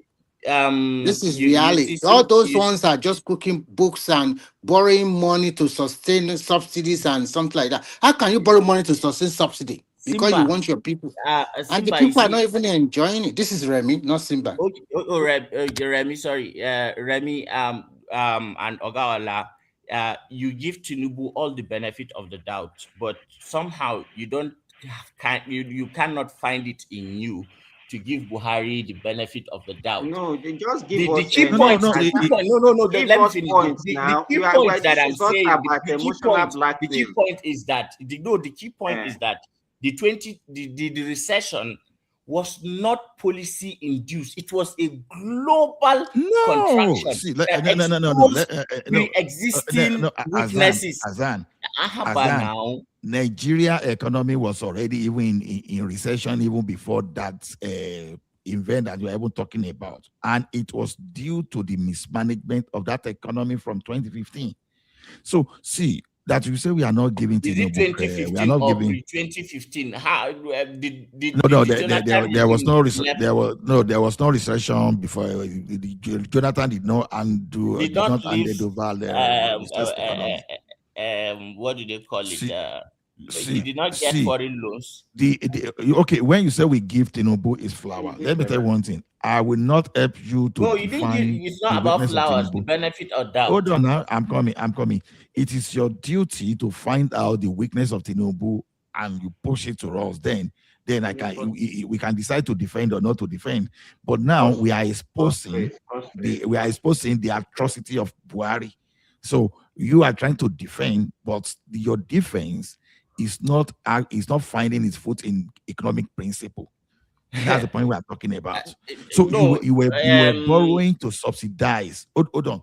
You were borrowing to subsidize. You are borrowing to subsidize while you were printing money to even perform the normal duties. Now, the question is this. Initially, when Buhari came, right, he bailed out some states to be able to pay their salary. What happened later? Some states could not pay salary again. Now, the question is this now. Since this guy has come to this place now, just point to one state government that cannot pay salary. Yeah, even say, oh, Tinubu has caused this problem. Oh, tell me, when was the last time that the ASU went on strike? I guess if someone started school during the initial period of Tinubu, you understand? It's 4 years. It's going to be 4 years. Then Yes, again, Ogahala, yeah, you know there is trade-offs at the policy level, in anything that has to do with physical monetary policies. Then there is a place for, where you would have to do trade-offs. Sometimes short-term stabilization, can be achieved at the cost of medium-term fiscal compression. You have to understand what Buhari was doing given the circumstances he found himself in. Like now, because Nigeria responded with IMF, right? It's rapid financing instruments that Buhari used from IMF as at that time, and there was a lot of expansionary borrowing. Obviously, it is not only Nigeria. The thing that I'm trying to point to you on that it's not only Nigeria that face this kind of problem. Now, because if you look at it, pre-2015, I will say that the economy is moderately positive, and there was volatility, but it was medium. It was not high. Okay. What I'm telling you is this: you are just talking of 2020, right? But what happened between 2015 and 2020 itself? You are ignoring that. Again, to compare what happened in America or Canada to what happened in Nigeria, you understand, without looking at the variables. Let's compare Nigeria with other oil-dependent economies. Maybe it will make sense more. Because now you're taking us to Canada and America. Hold on. Just hold on. Why you compare Nigeria to other countries like Canada, like other countries, without looking at the inputs? Part of our input was that we were borrowing to subsidize for gasoline. Canada does not subsidize gasoline. Does not subsidize. That is true. Now, Canada does not subsidize forex. So all those two inputs already, by the time you don't even find it in other countries you are talking about, those two powerful inputs alone render whatever output. Remind me again, how much did we buy gasoline last when Buhari left in the last year, and how much did we buy the moment Tinubu came into power? And what's the ratio of difference? Just remind me, and don't think of it you as somebody who is a business owner, elite, and all that. Try to put yourself in the shoes of an ordinary man and see whether that is significant or not. Sometimes we talk of numbers and remove humanity and all that. Let me tell you something. That's not my approach, actually. No. Let me tell you one thing. That's one of those things that the elites and all those people benefiting from all this subsidy nonsense used to hold us back and used to manipulate the public, because they have their PR there.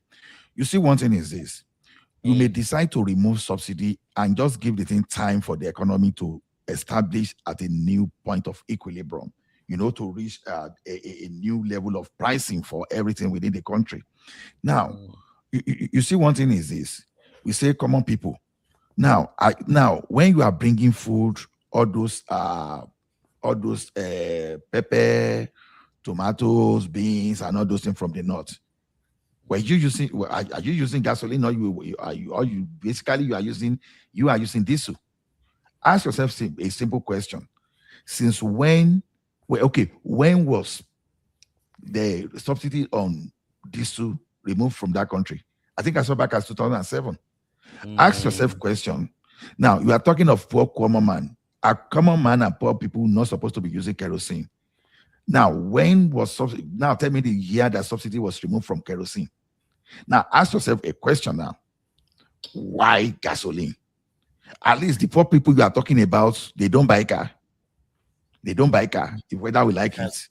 You understand?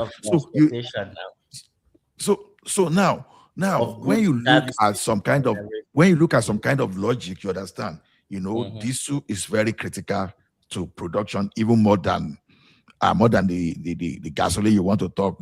I'm not discounting the fact that we have a barber's job, We have those people that are using. But you see the core businesses, the big businesses in Nigeria, when you talk of the banking, when you talk of the telecom, when you talk of even the trucking for moving food and commodities, you understand? When you look at all those stuff, those are the major chunk of the economic activities you want to talk about. But yet, the input into all those businesses, which happen to be diesel, no subsidy on them. Even the end product that you even supposed to be for the common people you are talking about, kerosene, no subsidy on kerosene. Why gasoline? Why gasoline? It's just for racketeering, nothing more. And you see that thing was killing the business of the country. Are we not happy that we I have? agree. I agree. I agree. Partly, it's true, but I will not go as far as to say that it is racketeering completely, because I know a lot of people whose livelihood were wrecked because of the collapse of Azan, let me ask you a quick question. I know you will have traveled to other countries of the world, maybe to developed countries, right? Yes. I don't want to. So my question is this: have you ever been to any of the developed nations and you see them hawking dollar in the street, come and buy? When you get to the airport, there's a stock exchange or people you can change your money easily. I will use the example of even here, even if you carry dollar, you have to take it to the bank. So in an economy that everybody just hawk dollar or naira on the street, that is not an economy. That is a gradual economy. Let's not compare apples and oranges. Don't say let us compare. If you want, look at what is happening in Nigeria now. From the savings of this removal of subsidy, there has been an increment in allocation to the federal and the state and the local government. That is one. Two, there's a beauty of competition. I was in Nigeria. Let me finish. Let me quickly finish. You come back. Okay. I was in Nigeria in December, and I bought fuel. I started buying that 815 naira, 840 or 832 naira per liter. And before I can say under 2 weeks, I was buying for 709 naira per liter. Sometimes it jumped to 739. And come and sell this petrol station. They are just doing competition among themselves. Some are even giving you free drink to come and buy gas from them. That is when you liberalize the system, it brings in a lot of new players. And I will go and write this thing down. In the next 1 year, if that major refinery Boa is also I agree with you on the. So what I want to say in essence is that in future we might see a price per liter of petrol drop below 500 naira in Nigeria in the maybe next 2 to 3 years. So that is the beauty, and the more money goes to the government to do. The only problem I'm having is this: I want our people to start holding their governors, their local government chairman. You are talking more of the cons and not the people should not just keep quiet. They should not just keep quiet. The money is very good. No, hold that your local councillor. That is why Lagos State is improved. Let me even say this to Azan. Azan, you said that at that time that the exchange the civil servant are joining because that time that even some of the state cannot even pay salary were not regular. Which one will you even prefer? That a government that cannot even pay salary, and you said if you don't get the salary, which salary are you going to enjoy? No, just tell me. They were all bailed out now. Even with the bailout, Oshu cannot even pay salary that time. At least that was the incompetence of the chief executive. No, and Azan, let me even ask you this question too. Why come some northern states are paying 18,000 up to today minimum wage? So sometimes they are just cheating our up to today. Which state is that? I don't know. Before Bauchi state. I know that is criminal. That is criminal. If it is true, that is criminal. But what I want to agree with you, Remy, with when you said the liberalization, I don't subscribe more to the like liberalizing too much, what I would rather have is, say, let us have like more of revenue diversification, strategy in such a way that revenues come in from different streams. What you are preaching, the problem with that liberalization, what liberalization are you talking about? Hold on, Remy. What liberalization are you talking about? Remy is talking of liberalization of the means of production and giving private control and ownership of means of production to attract FDIs. Of course, yes, that's the way to go. Let me just in doing that, there's a risk of amassing significant amount of wealth in the hands of corporatists, venture capitalists, and I do not really believe in trickle down economics. Okay, let me ask you a question. Hold on, let me ask you a question. There's nothing wrong in what Remy said. Hold on, is Assam proposing on socialism? Or I didn't get that part. Is socialism devilish? Is it peace forever will come in, but let me ask Azan a simple question. Now, when you are saying you don't want the means of production to go to the hand of the government, tell me any of the government businesses. No. He didn't say that. He said the hands of the private enterprise. That's what he said. He wanted to put it in the hand of government. That's what he wanted. That's what we are saying now. That's the other way around. Understand. Okay. Azan, hold on. Let us go to the government enterprise that we are talking public. Where's Ajakuta today? Where's Nigerian Airways? You understand? Don't mention. Just ask him that if you mention one business that government has run very well. One government that government has run that is still what is still standing now. That it used to be 90. We don't like it today. So just imagine if you are not giving let me answer. And my answer is all of them already. Let me answer, and my answer is nuanced. It's nuanced, and I know a lot of you are old enough to understand that. Yes, okay. First of all, all the functioning government-run corporations were by the people who subscribed to Remy's schools of thought liberalized after 1999 through the Bureau of Public Enterprise. So let me tell you one thing. Nikon Insurance Corporation of Nigeria, when it was, it was function, and the reason why Nigerian Airways grounded to a halt was because some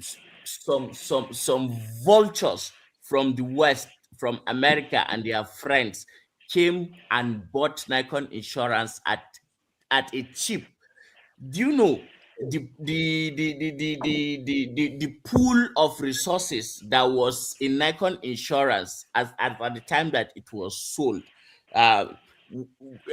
was so much and was sold at that is one of the reasons why Nigerian Airways failed. No. Let me under the Nigerian Bureau of Privatization, if anybody want to buy an asset in Nigeria, there are some Nigerians that will be the core managing managing. Does anybody remember? So when you talk about Nikon or Transport, are they not bought by Nigerians?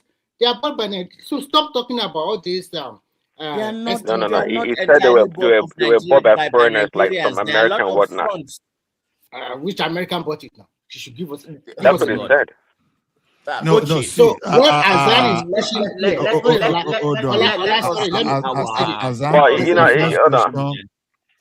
You have to listen to him when he's speaking so he can counter properly. Why did Nigeria allow foreigner to buy? That's what you have to ask. Why did Nigeria allow foreigner to buy? Not right about that one, Jerry. Why did it sell in the first place? Why did it sell in the first place? When Abacha was dislodged, of course, he's a dictator and all that, and Obasanjo came. So when Obasanjo, do you remember? No. Azam, before you continue, let me correct an impression. All those assets were bought by Nigerians, including your Atiku, Obasanjo, and the rest, and some Nigerian wealthy people. They share all these assets among themselves. There is no known foreigner they sold it to. Although So they might have some. will you tell me with a straight face that Nikon Insurance Corporation was not working when it was sold?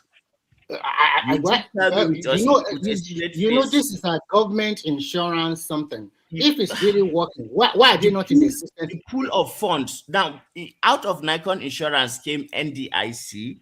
Out of Nikon Insurance came... you can go and ask this guy that oversees that sector, that guy that stole a lot of money with his son. I forgot his name. So this is what I'm proposing, guys, and so that I will not take too much time. And this debate, this talk is very informing. But see, for example, now when Dangote was doing his refinery, right, the federal government, Dangote wanted federal government to have some certain percentage. I think at first it was 35, 40, but the federal government now stopped at 20%. And even at that 20%, they were not able to meet up that 20%. He had to renegotiate to bring them down to 7% and then give them room to make up for the remainder of the 20% so that they can at least have one over 5 stake. So my ideal will not be this liberalization that removes government and removes the soul and remove people-centric glasses to look at policy and examine it to the degree. So Azan, I think what you are proposing is that let me say this. Sorry, Simba. I think what Azan is proposing is I will call it cash them syndrome. You are proposing from they were not well developed, and you want to do a cut of let them take them along. The rich ones should take the poor along. That is not competition, and that is not development. So no, Hassan does not believe in trickle-down economics. He said it himself. The rich people continue to feed the poor one. No. Hassan is a core socialist. Let me chime in, guys. Go ahead. Go ahead. No, I was going to say, Hassan is a socialist. He just said it to us. I mean, he doesn't believe in trickle-down economics. He doesn't believe in that. Okay. So I was just going to even ask him. He's taking a lot of time talking, actually, but I was going to ask him if he can. Can you give an example? Can you give an example of a country that you think Nigeria should emulate, or what kind of socialism are you talking about? Okay, good. There are a lot of countries that Nigeria can emulate, but the thing with me is that there is no any other country that is exactly Nigeria. So my approach will be a system that works for Nigerians, that is suited to our peculiar, social, economic, political, and geographical realities, demographic realities also, because we have a very young population. We have the youngest population on earth. If you leave everything and liberalize it to venture capitalists, my God, the minimum wage is 70,000 naira. If you work in Abuja and you are earning, in fact, some people don't even pay the 70,000; they pay 50,000. You live in one shanty ghetto outskirts of Abuja. You come to work and you spend like 2,000 naira for 2,000 naira. So I'm 100% correct about your ideology. Let him land now. The thing is that, for example, every critical area, for example, transportation, energy, power, water, the things that matter, housing, we can liberalize luxury goods. If you want to wear Fendi, buy Tesla and Lamborghini, whatever, go and do your thing. But like you see, these basics, the government should have a significant input. Not everything, at least own 30%, so that the government will be in the table at the decision making to ensure that the interest of the common man is served. I don't think this is asking too much. Anyway, I rest my case. Azan, let me say this. You know, even that Nikon insurance example that you gave, I could remember in 2005 when they did that. It was 70-30. Government owned 30%, and the foreign, I mean, whoever bought, but it was Amcon that bought Nikon. Forget about all those things. They are not. Let me tell you, everybody knows throughout the world that government involvement in business is a waste of time. Even examples of countries now that you see that, okay, maybe they are still, everybody, don't make absolutes now. People, it's only people like you that still believe that people should be spoon-fed and should be giving them free things. It cannot work. It's not sustainable anywhere in the world again. Let me tell you, even in places where you can give example, like even in the Middle East, they are trying to even now. Let me tell you now, do you know that even in Saudi Arabia now, health system now is now privatized? Do you know that? Yeah, I know that, because you see, when I was talking about the shocks we suffered during when so if you know the price of oil collapsed, even Saudi Arabia actually suffered from that too. As rich as Saudi Arabia is now, their health sector now, which is in fact one of, because the two major social things that their citizens enjoy is health and free education. Now, yes, the health now is now privatized. It's now in the hand. Now it's now in the hand of. Why do you think they do that? Because the whole system of just spending money on it is not sustainable. Simba, in addition, you understand? So I don't know why we are so fixated out of about context. So I'm not. If Dangote controls 75% and Nigeria controls 25%, he's not going to be. He's not going to make. Do you know that model that you are proposing? That's what they wanted to do for refinery, our local refinery, and it's still not working. Azan, look at this thing. Dangote is not the only person producing sugar in Nigeria, flour, or maybe semo or whatever. There is a big Eagle flour mill. So many of them in Nigeria producing, and there's competition. So when you go around Nigeria, because I also travel around, I see people having act of trading. They can buy various items. So that is the beauty. Now, when you now go to the developed country, nowadays, they are even reducing many of their benefits to people. The money cannot even sustain people like before. It's like they are now giving so many conditions. If you don't have work in the next 3 months, we don't pay again. If you don't do this, we don't pay again. So those people that rely on that benefit, I find it amazing. So what you are trying to say? What you should do? Africans are advocating for this kind of economic practices that are not rooted in anything that concerns, the welfare of the community. No. You are what you should do? Okay. Let me hold on. I'm not saying liberalize. No, I'm not saying don't liberalize. I'm saying critical areas of the economy. For example, in every space they should liberalize it, so that it can bring in pyramid of needs, right? At the bottom of it, there are some fundamentals. See, Azan, Let the government have some say in that. Azan, hold on, Azan. There's a difference between social infrastructure and when you are talking of pure business infrastructure or a business environment. There is a point of intersection too. Yeah, there may be point of intersection. This is where I want you to look at it.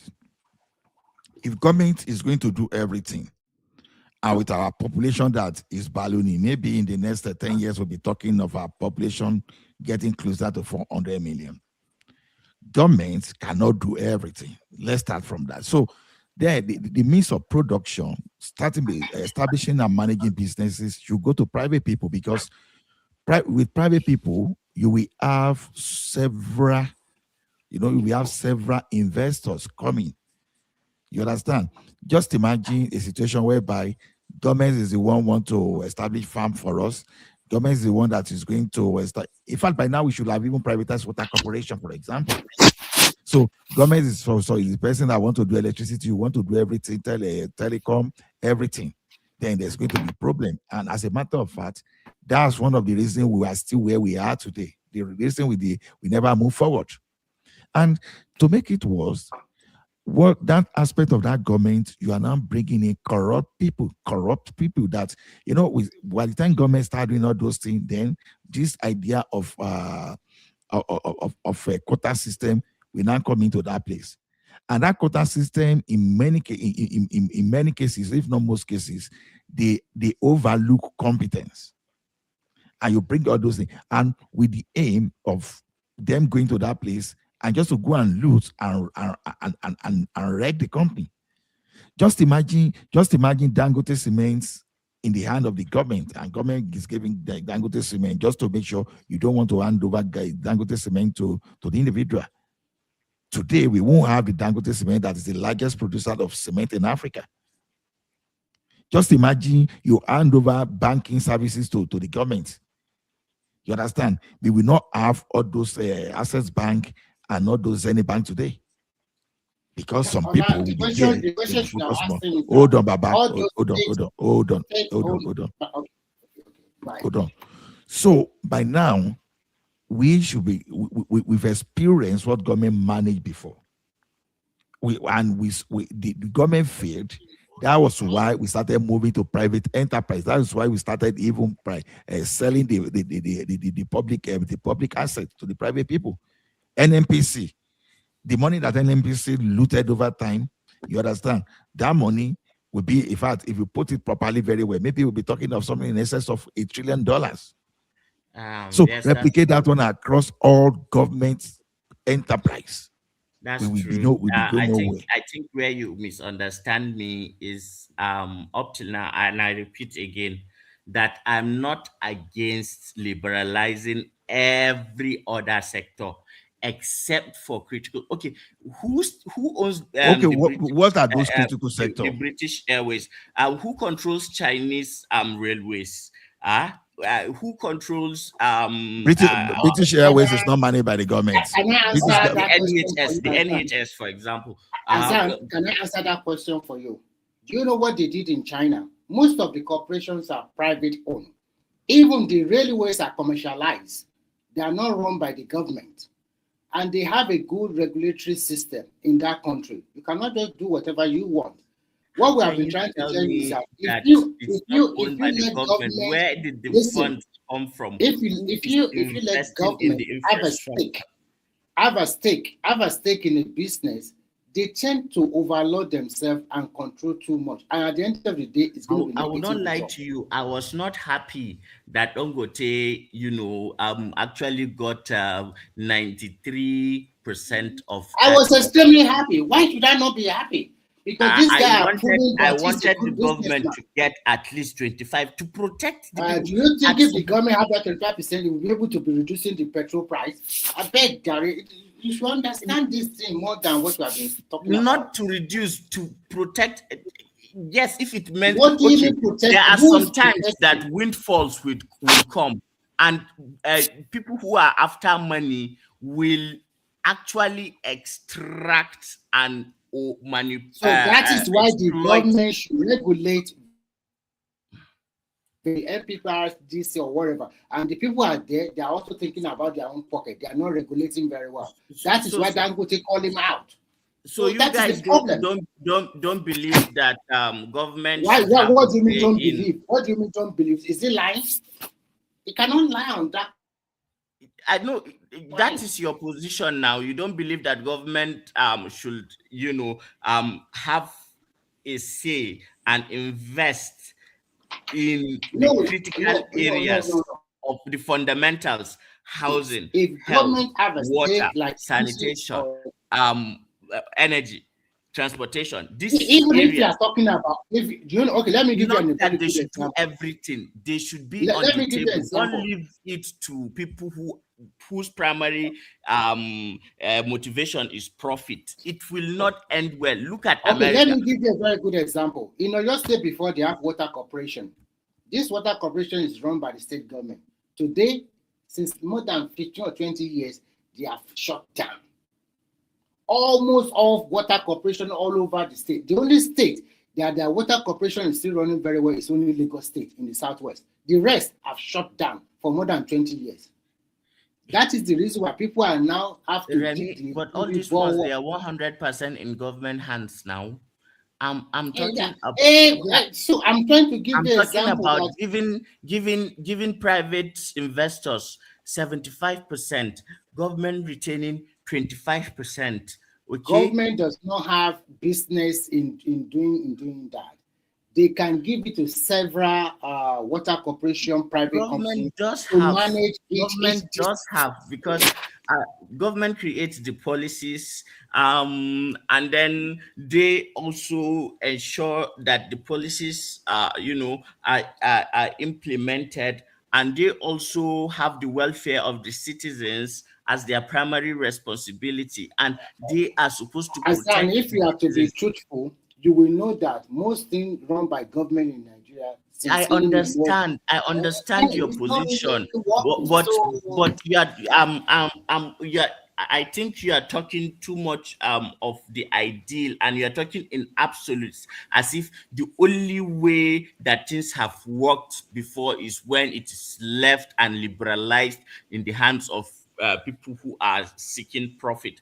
And I said, no, that is not usually actually the case. If you look at history, I mean, there are governments that have done wonderfully well, and there are governments that have had significant stake in let me ask you a question. Not everything. Okay, Azan, let me ask you a simple question. Where are the Odua investment today? Or where are those investments? Where are the ones invested by the northern region? Where are those investments? See, government, see anything that, see, if I have my way, I want government to let private people operate this thing. You understand? Okay, Fashola farm, maybe the Fashola farm today, we don't even know what is happening. Even where we used to have some of those investments today, some people, they bought the thing to build house. You understand? The textile industry, where are those textile industry? They don't buy, they don't die. So you see, we can't see, because by the time government start controlling. Look at this mining space now, for example. Hold on, Azan. Where you will know how poor government can be in managing. Just go look at what they are managing today. Look at our universities. Look at our schools, look at our secondary schools, look at our other things. So if those things are not being managed properly, and you want to bring these people into business, you understand? I know Nigeria will not move forward. You understand? Look at our ex sector. They are not even doing anything there. They are not clamoring that we should even give this into the private people. So let them even at least show good example where they have monopoly. Government has monopoly in the next sector. You understand? Government work on, government work on correct. Okay, no, they don't have monopoly because there's still some private, but they have almost monopoly. Well, they have monopolies in let's electricity. Just agree to disagree. If I'm in power, I will not leave my people in the hands of people whose primary morality and motivation is extracting as much profit. So you are trying to say government should also run on losses, right? If it's government owned or government have a stake, they should run it on losses because they want to start. Yeah, now you are representing me well. I'm not saying government for control full ownership. I'm saying it should have a stake. It should have a place on the table. How can you have a stake while you are also the regulatory body? Don't you think you'll be biased? That's not good. That's not good because that thing can be okay. Go tell that one to Richard. Is this Richard Branson or whatever? You understand? Of Nigeria, Virgin Nigeria. You know what he said when he left Nigeria? You know, he was even the one having the majority stake, but for the government even having the smaller, the lower stake of it, you understand? The demand of the government through bribery and a lot of manipulation, you understand? They ran the country like grant. You understand? The only country that is still existing today that I can say, okay, government is running maybe just because of the way they structure it. That's an LNG. Which is just the way they run it, just like as simple as a private. But you see our NNPC ran down. Who is funding Voice? Who is funding Voice of America? Who is funding BBC? Who is funding? See, we are not those countries. So we should look at our own peculiarity. See, let me tell you one thing.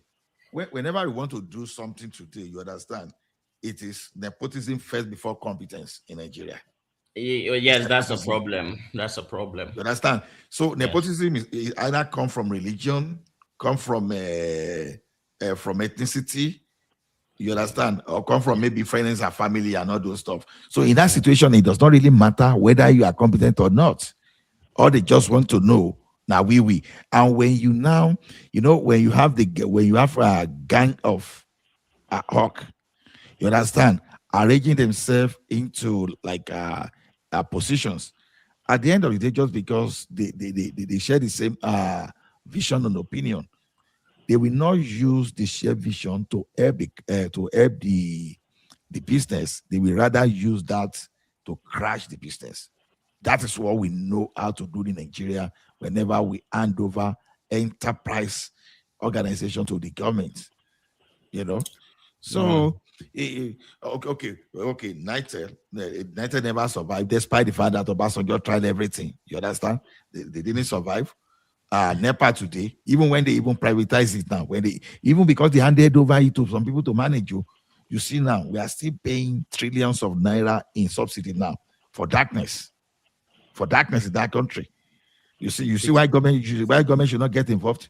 But if you have given this thing to private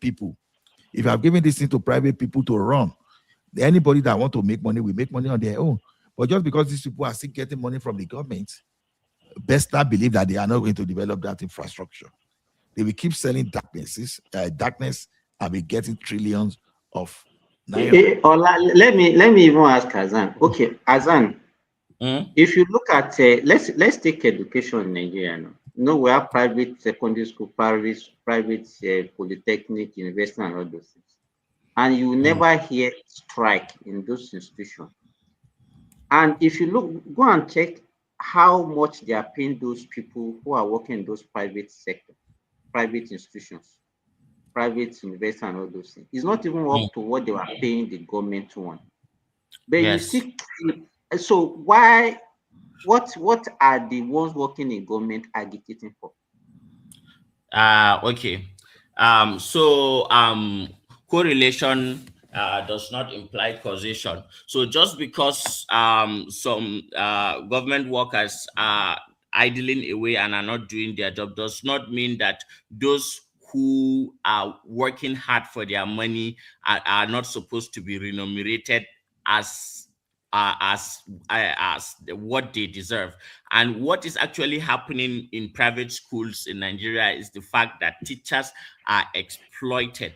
They will exploit you, they'll pay you pennies, and they will make millions of naira. The way Nigerians are treated of their labor, it's not really good. I mean, if you are an investor and you have a lot of capital, yes, you can make a lot of money from the sweat of a lot of people, of course, because there is an there is a abundance of labor, so you can do what you like.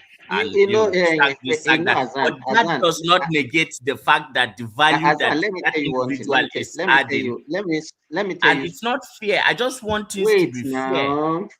Wait. Well, one thing that people don't understand is, let me tell you, because I've seen on social media people peddling some rumors. They even say that in Saudi Arabia, the government pay their citizens salary every month, even when they are not working. Those are blatant lies. And let me tell you today, what the government in Nigeria is trying to do is what actually the people of Saudi Arabia are enjoying. Apart from the free health and free education, they have access to loans to do whatever they want to do. If you want to build house, if you want to buy car, you will see somebody, let's say, earning 5,000, and he will go and buy a car of 60,000, and he will be paying, let's say, 1,000 every month until you understand. Those are the things that we're supposed to be advocating for. If you are looking for a wage that will be able to solve all your problem, but build you a house, buy you a car, and you understand, there is no country that you can get that. You have to plan now over maybe a decade or so before just a living wage with dignity. Not that I don't know how to put this. You guys maybe have not toiled and suffered, so you cannot relate. Maybe that's you don't understand what do you mean by try and suffer. I don't know. You are telling somebody. Me, let me tell you, Azan. You don't. If you are saying that, don't. You can say that to some people. Me, I work well. Okay, you know, civil service. I work to like get to level 17 Nigerian civil service. So don't tell me that. You've suffered. I left at the level of a director. So don't come and bullshit me with say, okay, no, we have not but the way you are, it's just the way you come off. Like it's like you just I don't know. Let me tell you, I've learned working as a civil servant in Nigeria, and I will tell you what I've gained. Working for government in Nigeria and even anywhere is just a waste of time. Even if you pay me, I will not work for Nigerian government. You understand? It's a waste of time. That length of time, if you invest it in yourself, 30 years, 35 years, of course, you know how much you will have achieved. So when I hear people, you give an example, say somebody earning 70,000 and still in Abuja. What are you doing in Abuja with 70,000? You'll be surprised, wallahi, how people are. You understand? It doesn't make sense. You understand? When I was, let me give you, for example, the thing is, there was a if time they in fire you, another person. There was a time in 2013. A student of mine came to me. He was my I will call him my student. He's a medical doctor. He works with DSS. The guy just walked to my consulting room. I was even seeing patient that day. 2013, around May 2013. And he said, Chief, good afternoon. That they want to make some recruitment in Nigerian DSS. So that and if I'm interested, that I can come and join them as a consultant. I said, okay, how much are you people offering? As at that time, they said they are going to pay me around 900,000. And where I was working that time, I think I was earning like 400, 450. And I look, I say, okay, I will relocate to Abuja to go and be earning 900,000. A mistake. You understand? But how many people can visit? I have my business at that time that I've already doing. Because you are not thinking, you were not thinking like proper civil servant, because proper civil servant will look as, okay, well, you understand? I know how much I was paying I should be able to get 3 million for the school fees of my children. I know how much I will go and be paying Abuja. I know how much I already have my own house. You must learn the skill of how to steal now. You must add the skill of how to steal before you can go. That's what some people in the hospital. What people don't understand is that if you look at yourself, I don't fancy working in Lagos. Sorry, did Hassan say what can you steal in the government hospital? Are you serious? We don't have chiefs in our hospitals, so because you don't know. Because you don't know. Especially the medical staff. I don't know for those in admin. Well, Simba, is that okay? Some people that are still thief are still thief. That's what I'm saying. In fact, what you if I remember when I was still, every day, I don't think there's any day I don't even assist patients, pay for their medication or give them money to feed and all You those. see what I'm telling you? They are the ones that In even fact, sacrifice. sometimes all my team, my senior registrars, house officers that are following me, sometimes I even tax them, oh yeah, bring 100 naira here, bring 200 naira here to support patients. People in administration, yes, they can get money they can look money, but not people that are practicing. Yeah. Because you don't have access to money. I I know agree. because I have two sisters who are medical doctors, an uncle who is a professor surgeon. So yeah, I know what it's like being See, a doctor. let me tell you how some doctors steal from the employer. So it happened. There was this guy. He just had some kind of orthopedic incident. So he was taken to a private hospital, and they charged that guy about 400K, right? Now, the person that was supposed to pay for that guy now went to that doctor and said, "Oga, this money is too much now. What can you do for me?" All those stuff, and they just negotiated. Okay, the guy just cut the money into half. He said, "But you will have to come to my own private clinic." Right? You were working for a private hospital. You were taking their client to your private clinic. That's another way of stealing. So that means that people do that even in government hospital. Exactly. That's exactly what I'm telling you. Exactly what I'm telling you. But usually they claim that no. Azan, you are not getting my logic. You are not getting my logic. I get Simba you. went to that hospital, he could have done that. Now, let me tell you one thing. This guy, you know why? Hold on, Simba. Let me land up the story, and you will see one funny thing. So he cut that money to about 200,000 to come to his hospital. He said they will get a blood transfusion and all those stuff. Now, someone now advised the guy, say, "Why don't you go to Bobby? Why are you disturbing yourself? Go to Bobby." When he went to Bobby, fortunately, the entire process was not even up to 10K, if I remember. It was not even up to 10K. From 400,000 to 10,000. Shy. So you see that sharp practices. So when you say some doctors will not have chance to steal, because you are not experts. The sharp practice there is not about the money. It's not. Is the corruption of saying you are diverting patients. You understand? You were stealing the price from. That You're you not pay stealing. in Gobi, Gobi is a government institution. I know, but that guy could have done it for that private hospital. Maybe he would have quoted maybe 150,000, and it will still perform that. And you know that there was no. It was just a manipulation, because that guy was expecting that they will use surgical blade to cut through, knife to cut through, and do all those stuff. The consultant said, the guy. Let me tell you. They just did manipulation. Guys, let me go and pray. If you don't have money, what are you doing in a private? What are you doing in a private hospital? Because private hospital is business. No. Let me tell you. Sometimes people go to private hospital because of urgency. Because but you should also be ready to pay the price for that urgency. Okay. So now look at about 10,000 to 400,000. Then look at what that doctor did, and I will do it for you for half of that price.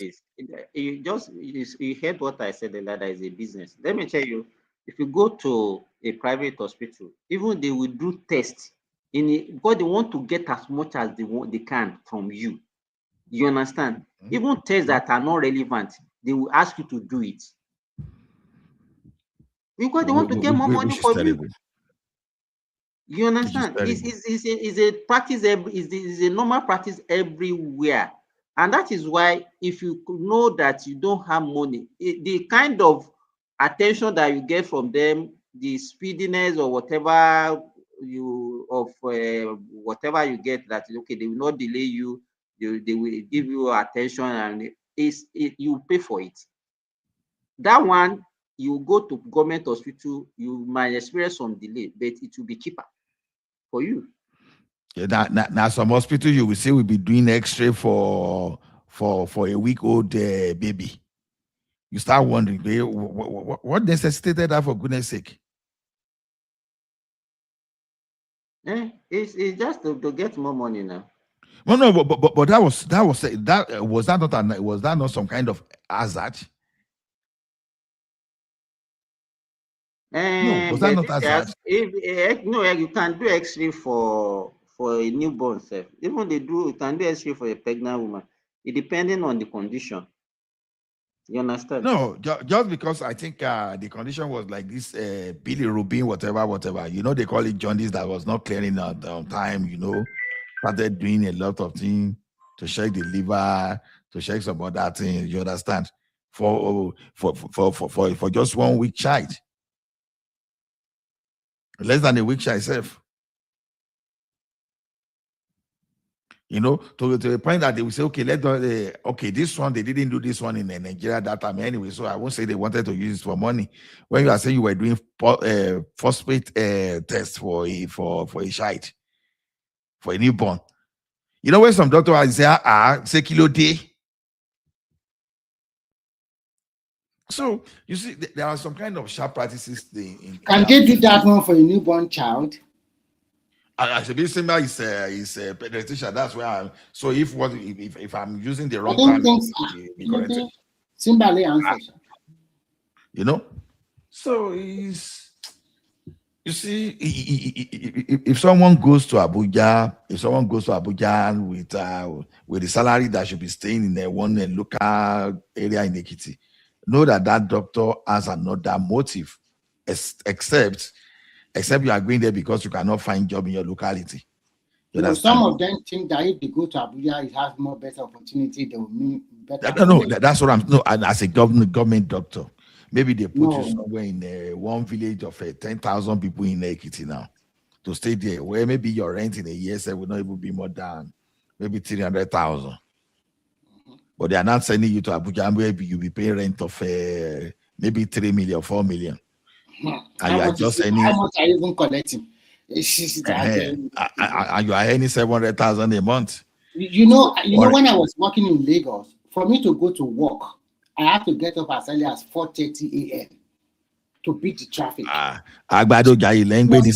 Suffering, it was so. And when I also you they leave because now all those places you go there where you go they wake up 4:30.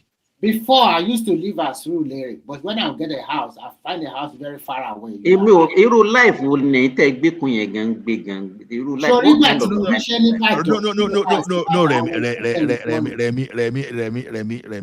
Makapu. How would you be living in Surulere and you be waking now not 4 o'clock? Yeah, it's in Maryland.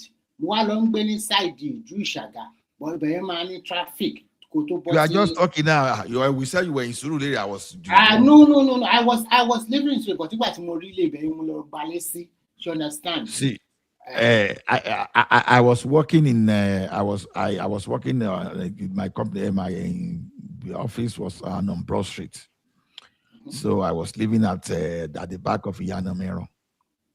So every day that time. We wake up around 4:30. We'll be at the bus stop latest by 5 o'clock.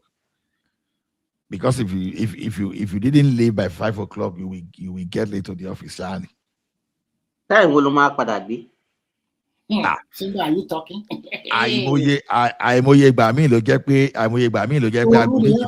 Drop me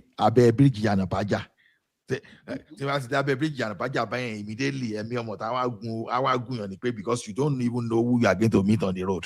Because two things: if there's no vehicle, if there's no downfall to get you to your destination, the only thing that will come to your head is how to trek home. And all that there's one woman. Just imagine someone trekking from that place, planning to trek from other big Yanapaja to that Yanamero. Tobacco lily or Ojini 4 a.m. How many hours of rest do you normally have? Rest, because when I get up at 4 a.m. In most cases, those maybe we rest about 4 hours. It's a hard life. There was a time where one of my cousins told me that he was living somewhere in an estate, and before that, so what you saw, the thing is so much in his blood that there was a day now wake up at 1 a.m. When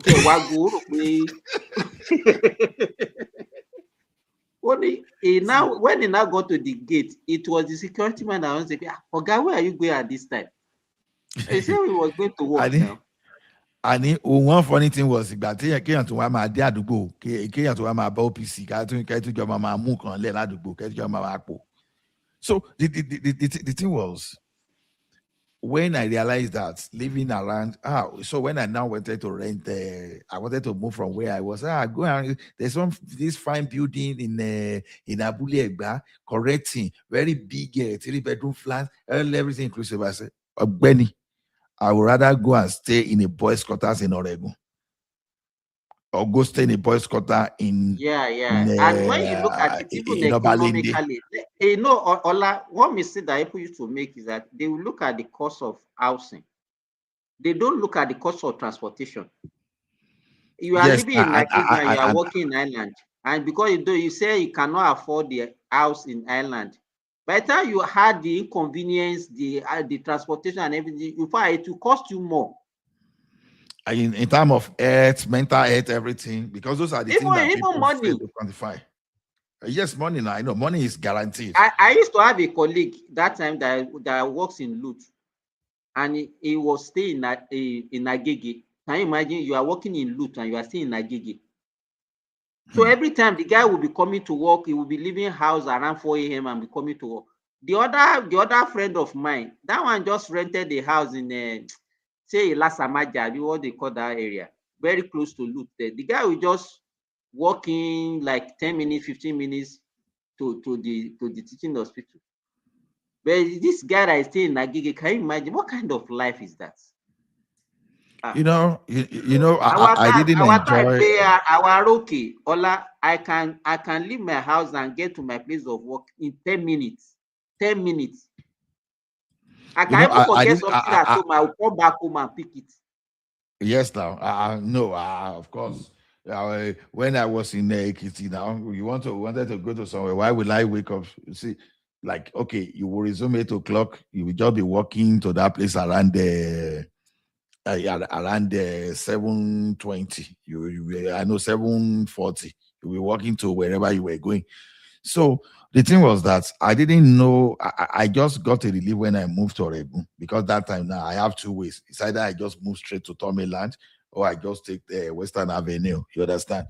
So that time, instead of all this 4 o'clock, 4:30, it now became 5:30. So, but the thing is this: I want to leave home before 6:15, and driving from that place to my office is just about 18 to 20 minutes. So it was okay. But like before, even at that Abule Egba we were even talking about, even if you were going to drive in the morning there, you understand, you will drive for like, you are waking up around 6:30 and you'll be driving for like 50 to 1 hour. And if you didn't even call it, so it's become worse if you don't even leave on time. Exactly. No, if there's hold up, you can book 2 hours. Even that mental stress that you have to be thinking about every time, that you are not even sure what you are going to meet along when you are going. You're not sure. No, your brain will not be sharp. Now that's why you get to the meeting, you'll be having meeting in the office, and you'll be struggling to align with what they are talking about. You'll be struggling to, oh my goodness. No. If I get a job of 500,000 in Ilorin and I get a job of 1.5 million naira in Lagos, I will not go. Stay in Ilorin. I will not go. Because already that's your 1.5 million. We not even rent By the time you rent apartment, we not even rent 2-bedroom flat in Bagada. They don't even rent 2-bedroom flat in Bagada. So what's the purpose? You know, I don't like I have someone now, I think his rent is about 3.5, I think, in Bagada. No, in Nogudu, sorry. About 3.5 per year. Yeah, 3.5 million. No, I'm bad. He complained to me. He complained to me that his salary was reduced by about 130,000. His net. So his net before used to be around 1.4, around 1.4 monthly, and it came to around 1.2 something. Why? Came to around 1, just because of the new tax. I think he got to share ni pé òun ti kọjá boundary yẹn, and there was some kind of owó kan tí wọ́n fún wọn tẹ́lẹ̀. Àwọn tó wà lókè yẹn náà ni salary. So it's not taxable. So even when you look at the net of that guy already around let's say around 1.3 million, right? Look at the net of that guy. 1 million times 12, that's 12 million, right? 300,000 multiplied by 12. That's another 3.6 million. You know, so that means that guy is earning over 20 M. You understand? So when he's a complainer like this, I say, wow. You mean I don't even know saying the guy's salary even read that because now guy he never tell where the guy just come off. He don't take small, but not up to 10 years.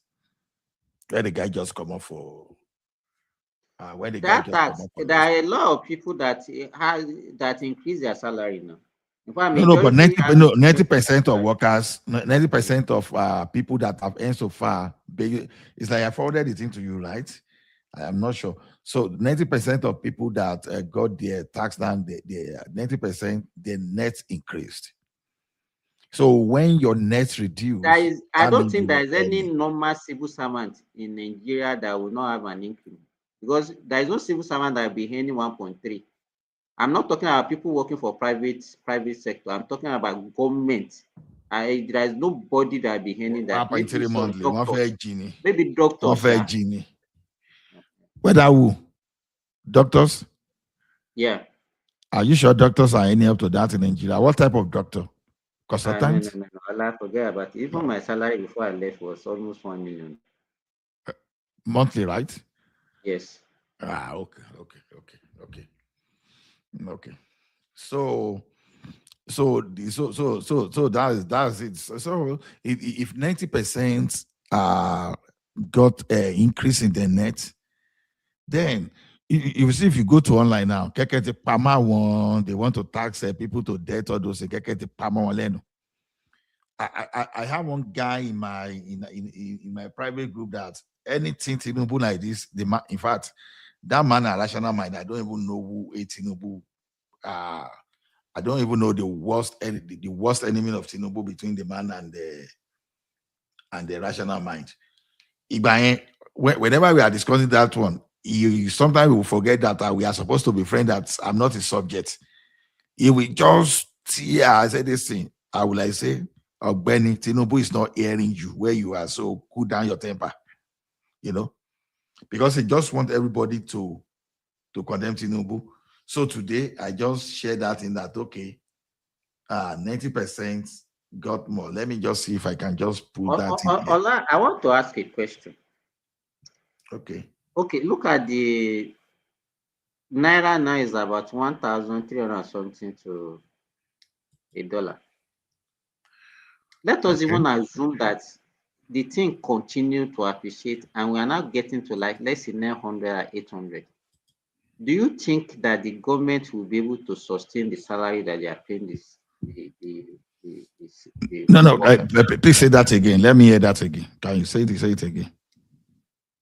I said, like, let's say the Naira is continue to appreciate the way it's continue to appreciate. Naira is now maybe exchanged for like less than 1,000 to $1. Okay.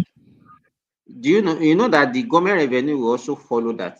You understand what I'm saying? Because at least if let's say the government is earning 30 billion naira and dollar before, whatever they get in dollar is what they convert to naira to pay to say, okay, this is what we are going to spend.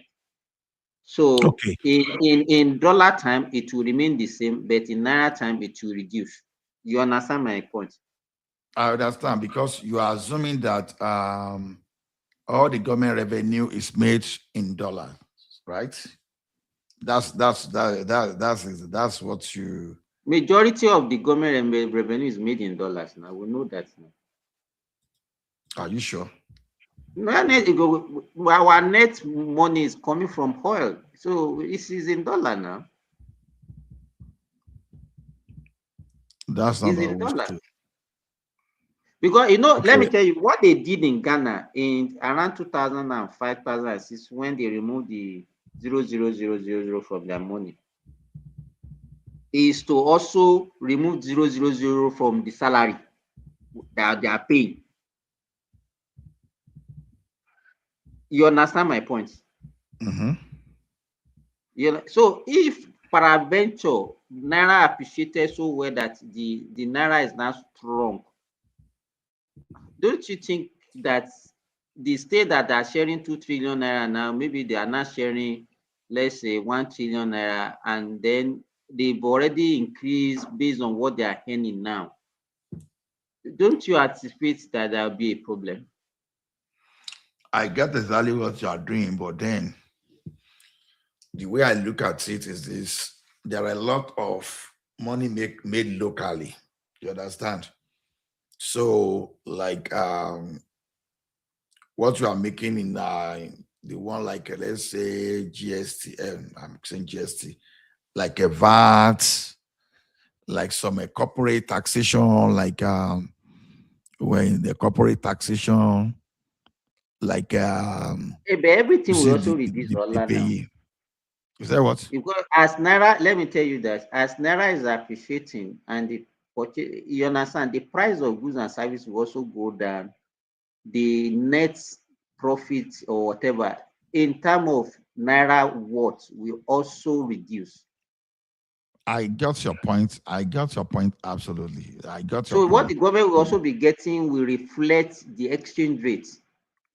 You know why I'm not speaking to this is this. I've not even looked at I've not looked at this thing holistically to say, okay, because I know that the major forex earner for the government is oil and gas for sure. I know that. But what I'm saying is there are a lot of other activities that go in within that economy too. Don't forget. Because our economy is a reflection of our foreign exchange. Let me give you, because whatever is our economy is driven by importation of most of the basic goods and services, even raw materials and all those things. So it has a very huge impact on the cost of things in Nigeria. I definitely know where you are going to, but I'm still telling you that now, okay, for example, now let me ask the question: if you look at Lagos state government to start with, what's like the tax they generate, internally generated, from pay and all those stuff? Do you understand the quantity? Okay, then, let me give you, how for much? example, let me give you, maybe you understand it the way I want to. I understand what you are saying. Let's say somebody brings $10 to come and invest in a company. You understand? And that $10, as the time you bring it in, maybe the naira was 1,500 to $1.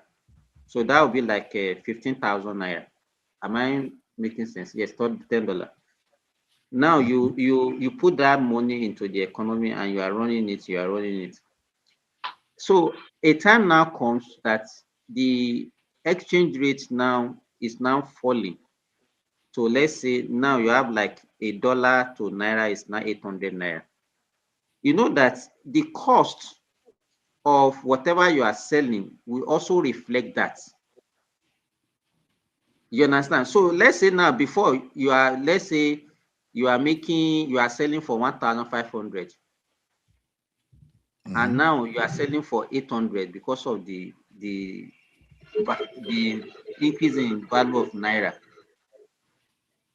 The gross or whatever the company will be posting will also reflect that, and whatever tax, whatever government will also reflect that. So it's not as if there's a decrease in the revenue, but the because of the appreciation in naira, that's, you understand what I'm saying. But if your running cost is not reflecting that, it's going to be a problem.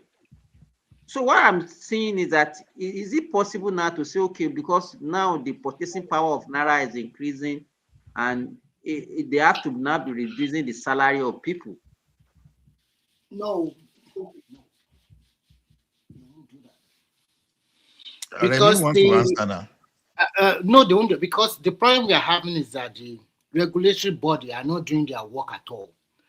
Like, for example, I don't think you understand what I'm saying. It's okay, not about regulatory body. Okay. Okay, let me give you, for example, let me use my own little business to say, there was a time we are selling egg 700 naira per crate. Now we are selling 4,700.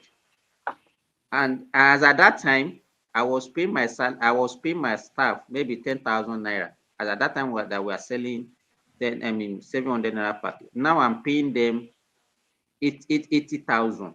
Do you understand? Let's say peradventure we now find ourselves in a situation whereby the price of egg is now 700 naira. Do you think I will be able to be paying that 80,000 naira again? I understand exactly what you are talking about. You are looking at it from the point of foreign exchange. Okay, today maybe you make $1, the government make $1, let's say it's 1,600. Then it comes to 1,000. The government is losing in terms of naira, in terms of naira value. You understand? I got your point, but that's why I asked you a simple question the other time, that if you go back to Lagos State, for example, what are they making internally? What are they using for payroll?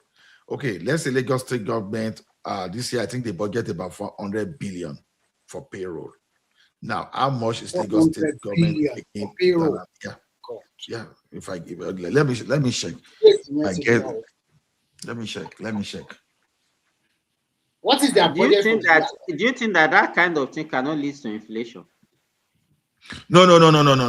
That should actually help we actually reduce inflation if naira strengthening. It will actually lead to if the purchasing power of the people increases. Now, yes, I understand what you are saying. You know, there's an inflation driven by the supply. If supply cannot measure up all those stuff. But what we are saying in this instance is that if naira strengthening, the people become more prosperous. You understand? The people becomes more prosperous. And it now depends on how government responds to some kind of policies. Will you be importing more, or you'll be producing locally? So now, if there were about 10 bags of rice before, you understand, and naira increase, and this thing appreciate, you understand? So you expect people to say they want to buy more bag of rice, and therefore there be competition for the supply, right? But now, the policy of the government now, if it encourages, like, okay, you bring in more rice, then that one will nullify whatever inflation you want to talk. You know, even someone is telling you that government will have to increase tax to solve that problem. Yes, unfortunately, unfortunately, that's an option. True. It's an option, but it's not in case of Nigeria. You understand? Nigeria, somebody, that is when they will now remember that my grandfather that died 50 years ago, we have to yen pada. You know, when people have, no, that's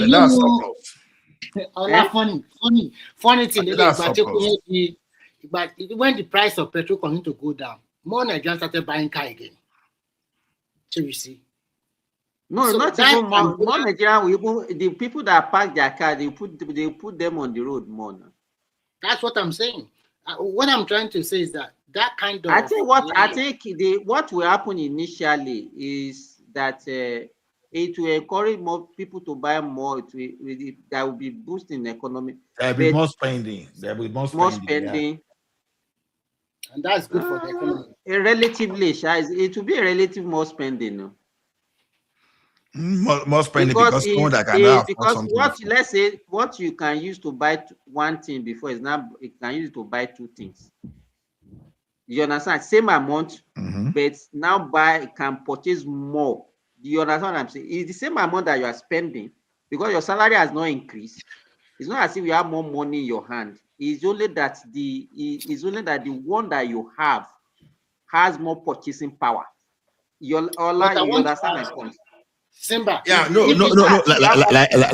Like I said, I don't want to give a response in a hurry because we have to simulate with different input. We can raise this question tomorrow. Maybe we'll have come up with a better because a lot of things can happen.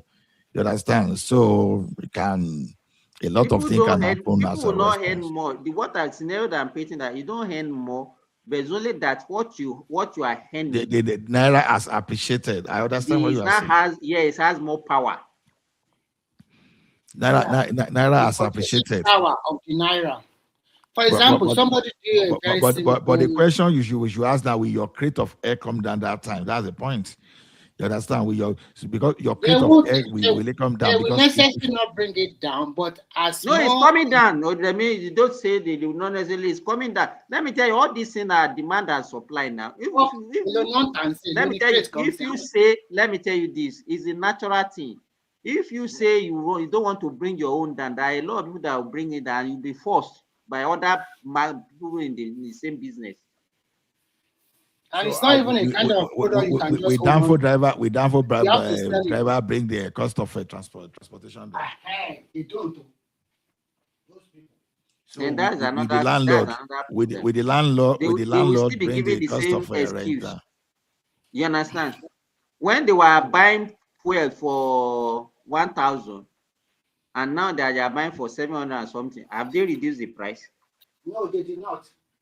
So that's why I'm saying that there is no regulatory framework to really control that kind of thing. And there should be the input for response. It's not coming. They are not coming to my head immediately. So that's why that's your question caught me. That caught me unexpectedly. So I have no answer. Sometimes I wonder why most of the state government they are not copying like Lagos State BRT system. Where it's easy to, if I were governor of your state, what I would just do, I have 9 local government in Ibadan. I would just give each local government. You they whine me. The state governor that cannot even protect their forest. No, let me say this. You see, your state now, or your state need to intensify effort to clear all this. He's just a stupid man. I'm sorry to say that. You understand? Because that kind of thing, I don't even. They applied it before now. In Oyo State that time, I don't know them if you are aware. That time there is this TCTC transport company that time now. Yes, by Ajimobi, you are right. But when was it Oyo State or Elisha when sorry, Osun State? TCTC. I think it's Bolagi. It's not Bolagi that it was before Osun State was even created, so not. That's a TCTC before Osun State was created. Exactly. TCTC is Tipegon now. What Tipegon now? Yeah. I know. Those states they used to have Owena mass transit. Owena trans Kinika. Mass transit, yeah. That time we even have we used to have even water vessel. You know. But Owena River is in Osun State now. Okay. Why do you think Owena River is in Osun State and not in? I think he's talking about the river basin. No. I'm just that way. It's different. I'm just that Owena town. Which state is it belong to? I think it's Ondo State. Owena. I think it's the boundary. Okay. I think it's the boundary between the two states. I think between Owena is Osun safe and because Osun. okay, all those things, you understand. So Owena is in Owena should be in those things. I don't think it's the boundary. Owena, I'm googling it now.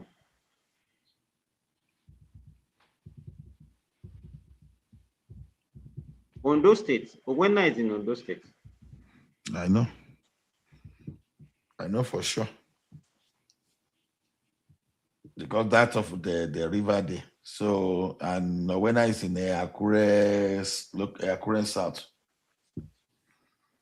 So when I river basin, all the man, I remember all those days when our dam used to function. We have this Ogbese dam and You guys, thank you for your this thing. I'm going to work. okay, well, thank you everyone too. Maybe we just we don't try. I was even trying to push it to 5 hours. It's like people, all those back end panelists are not here today. So thank you everyone for sharing the time with us, and your presence is appreciated, and we've learned a lot together. So we shall come back tomorrow. Well, let me say on behalf of one man, if you decide, we shall come back tomorrow. You understand, for another learning session. Thank you everyone. Have a good day.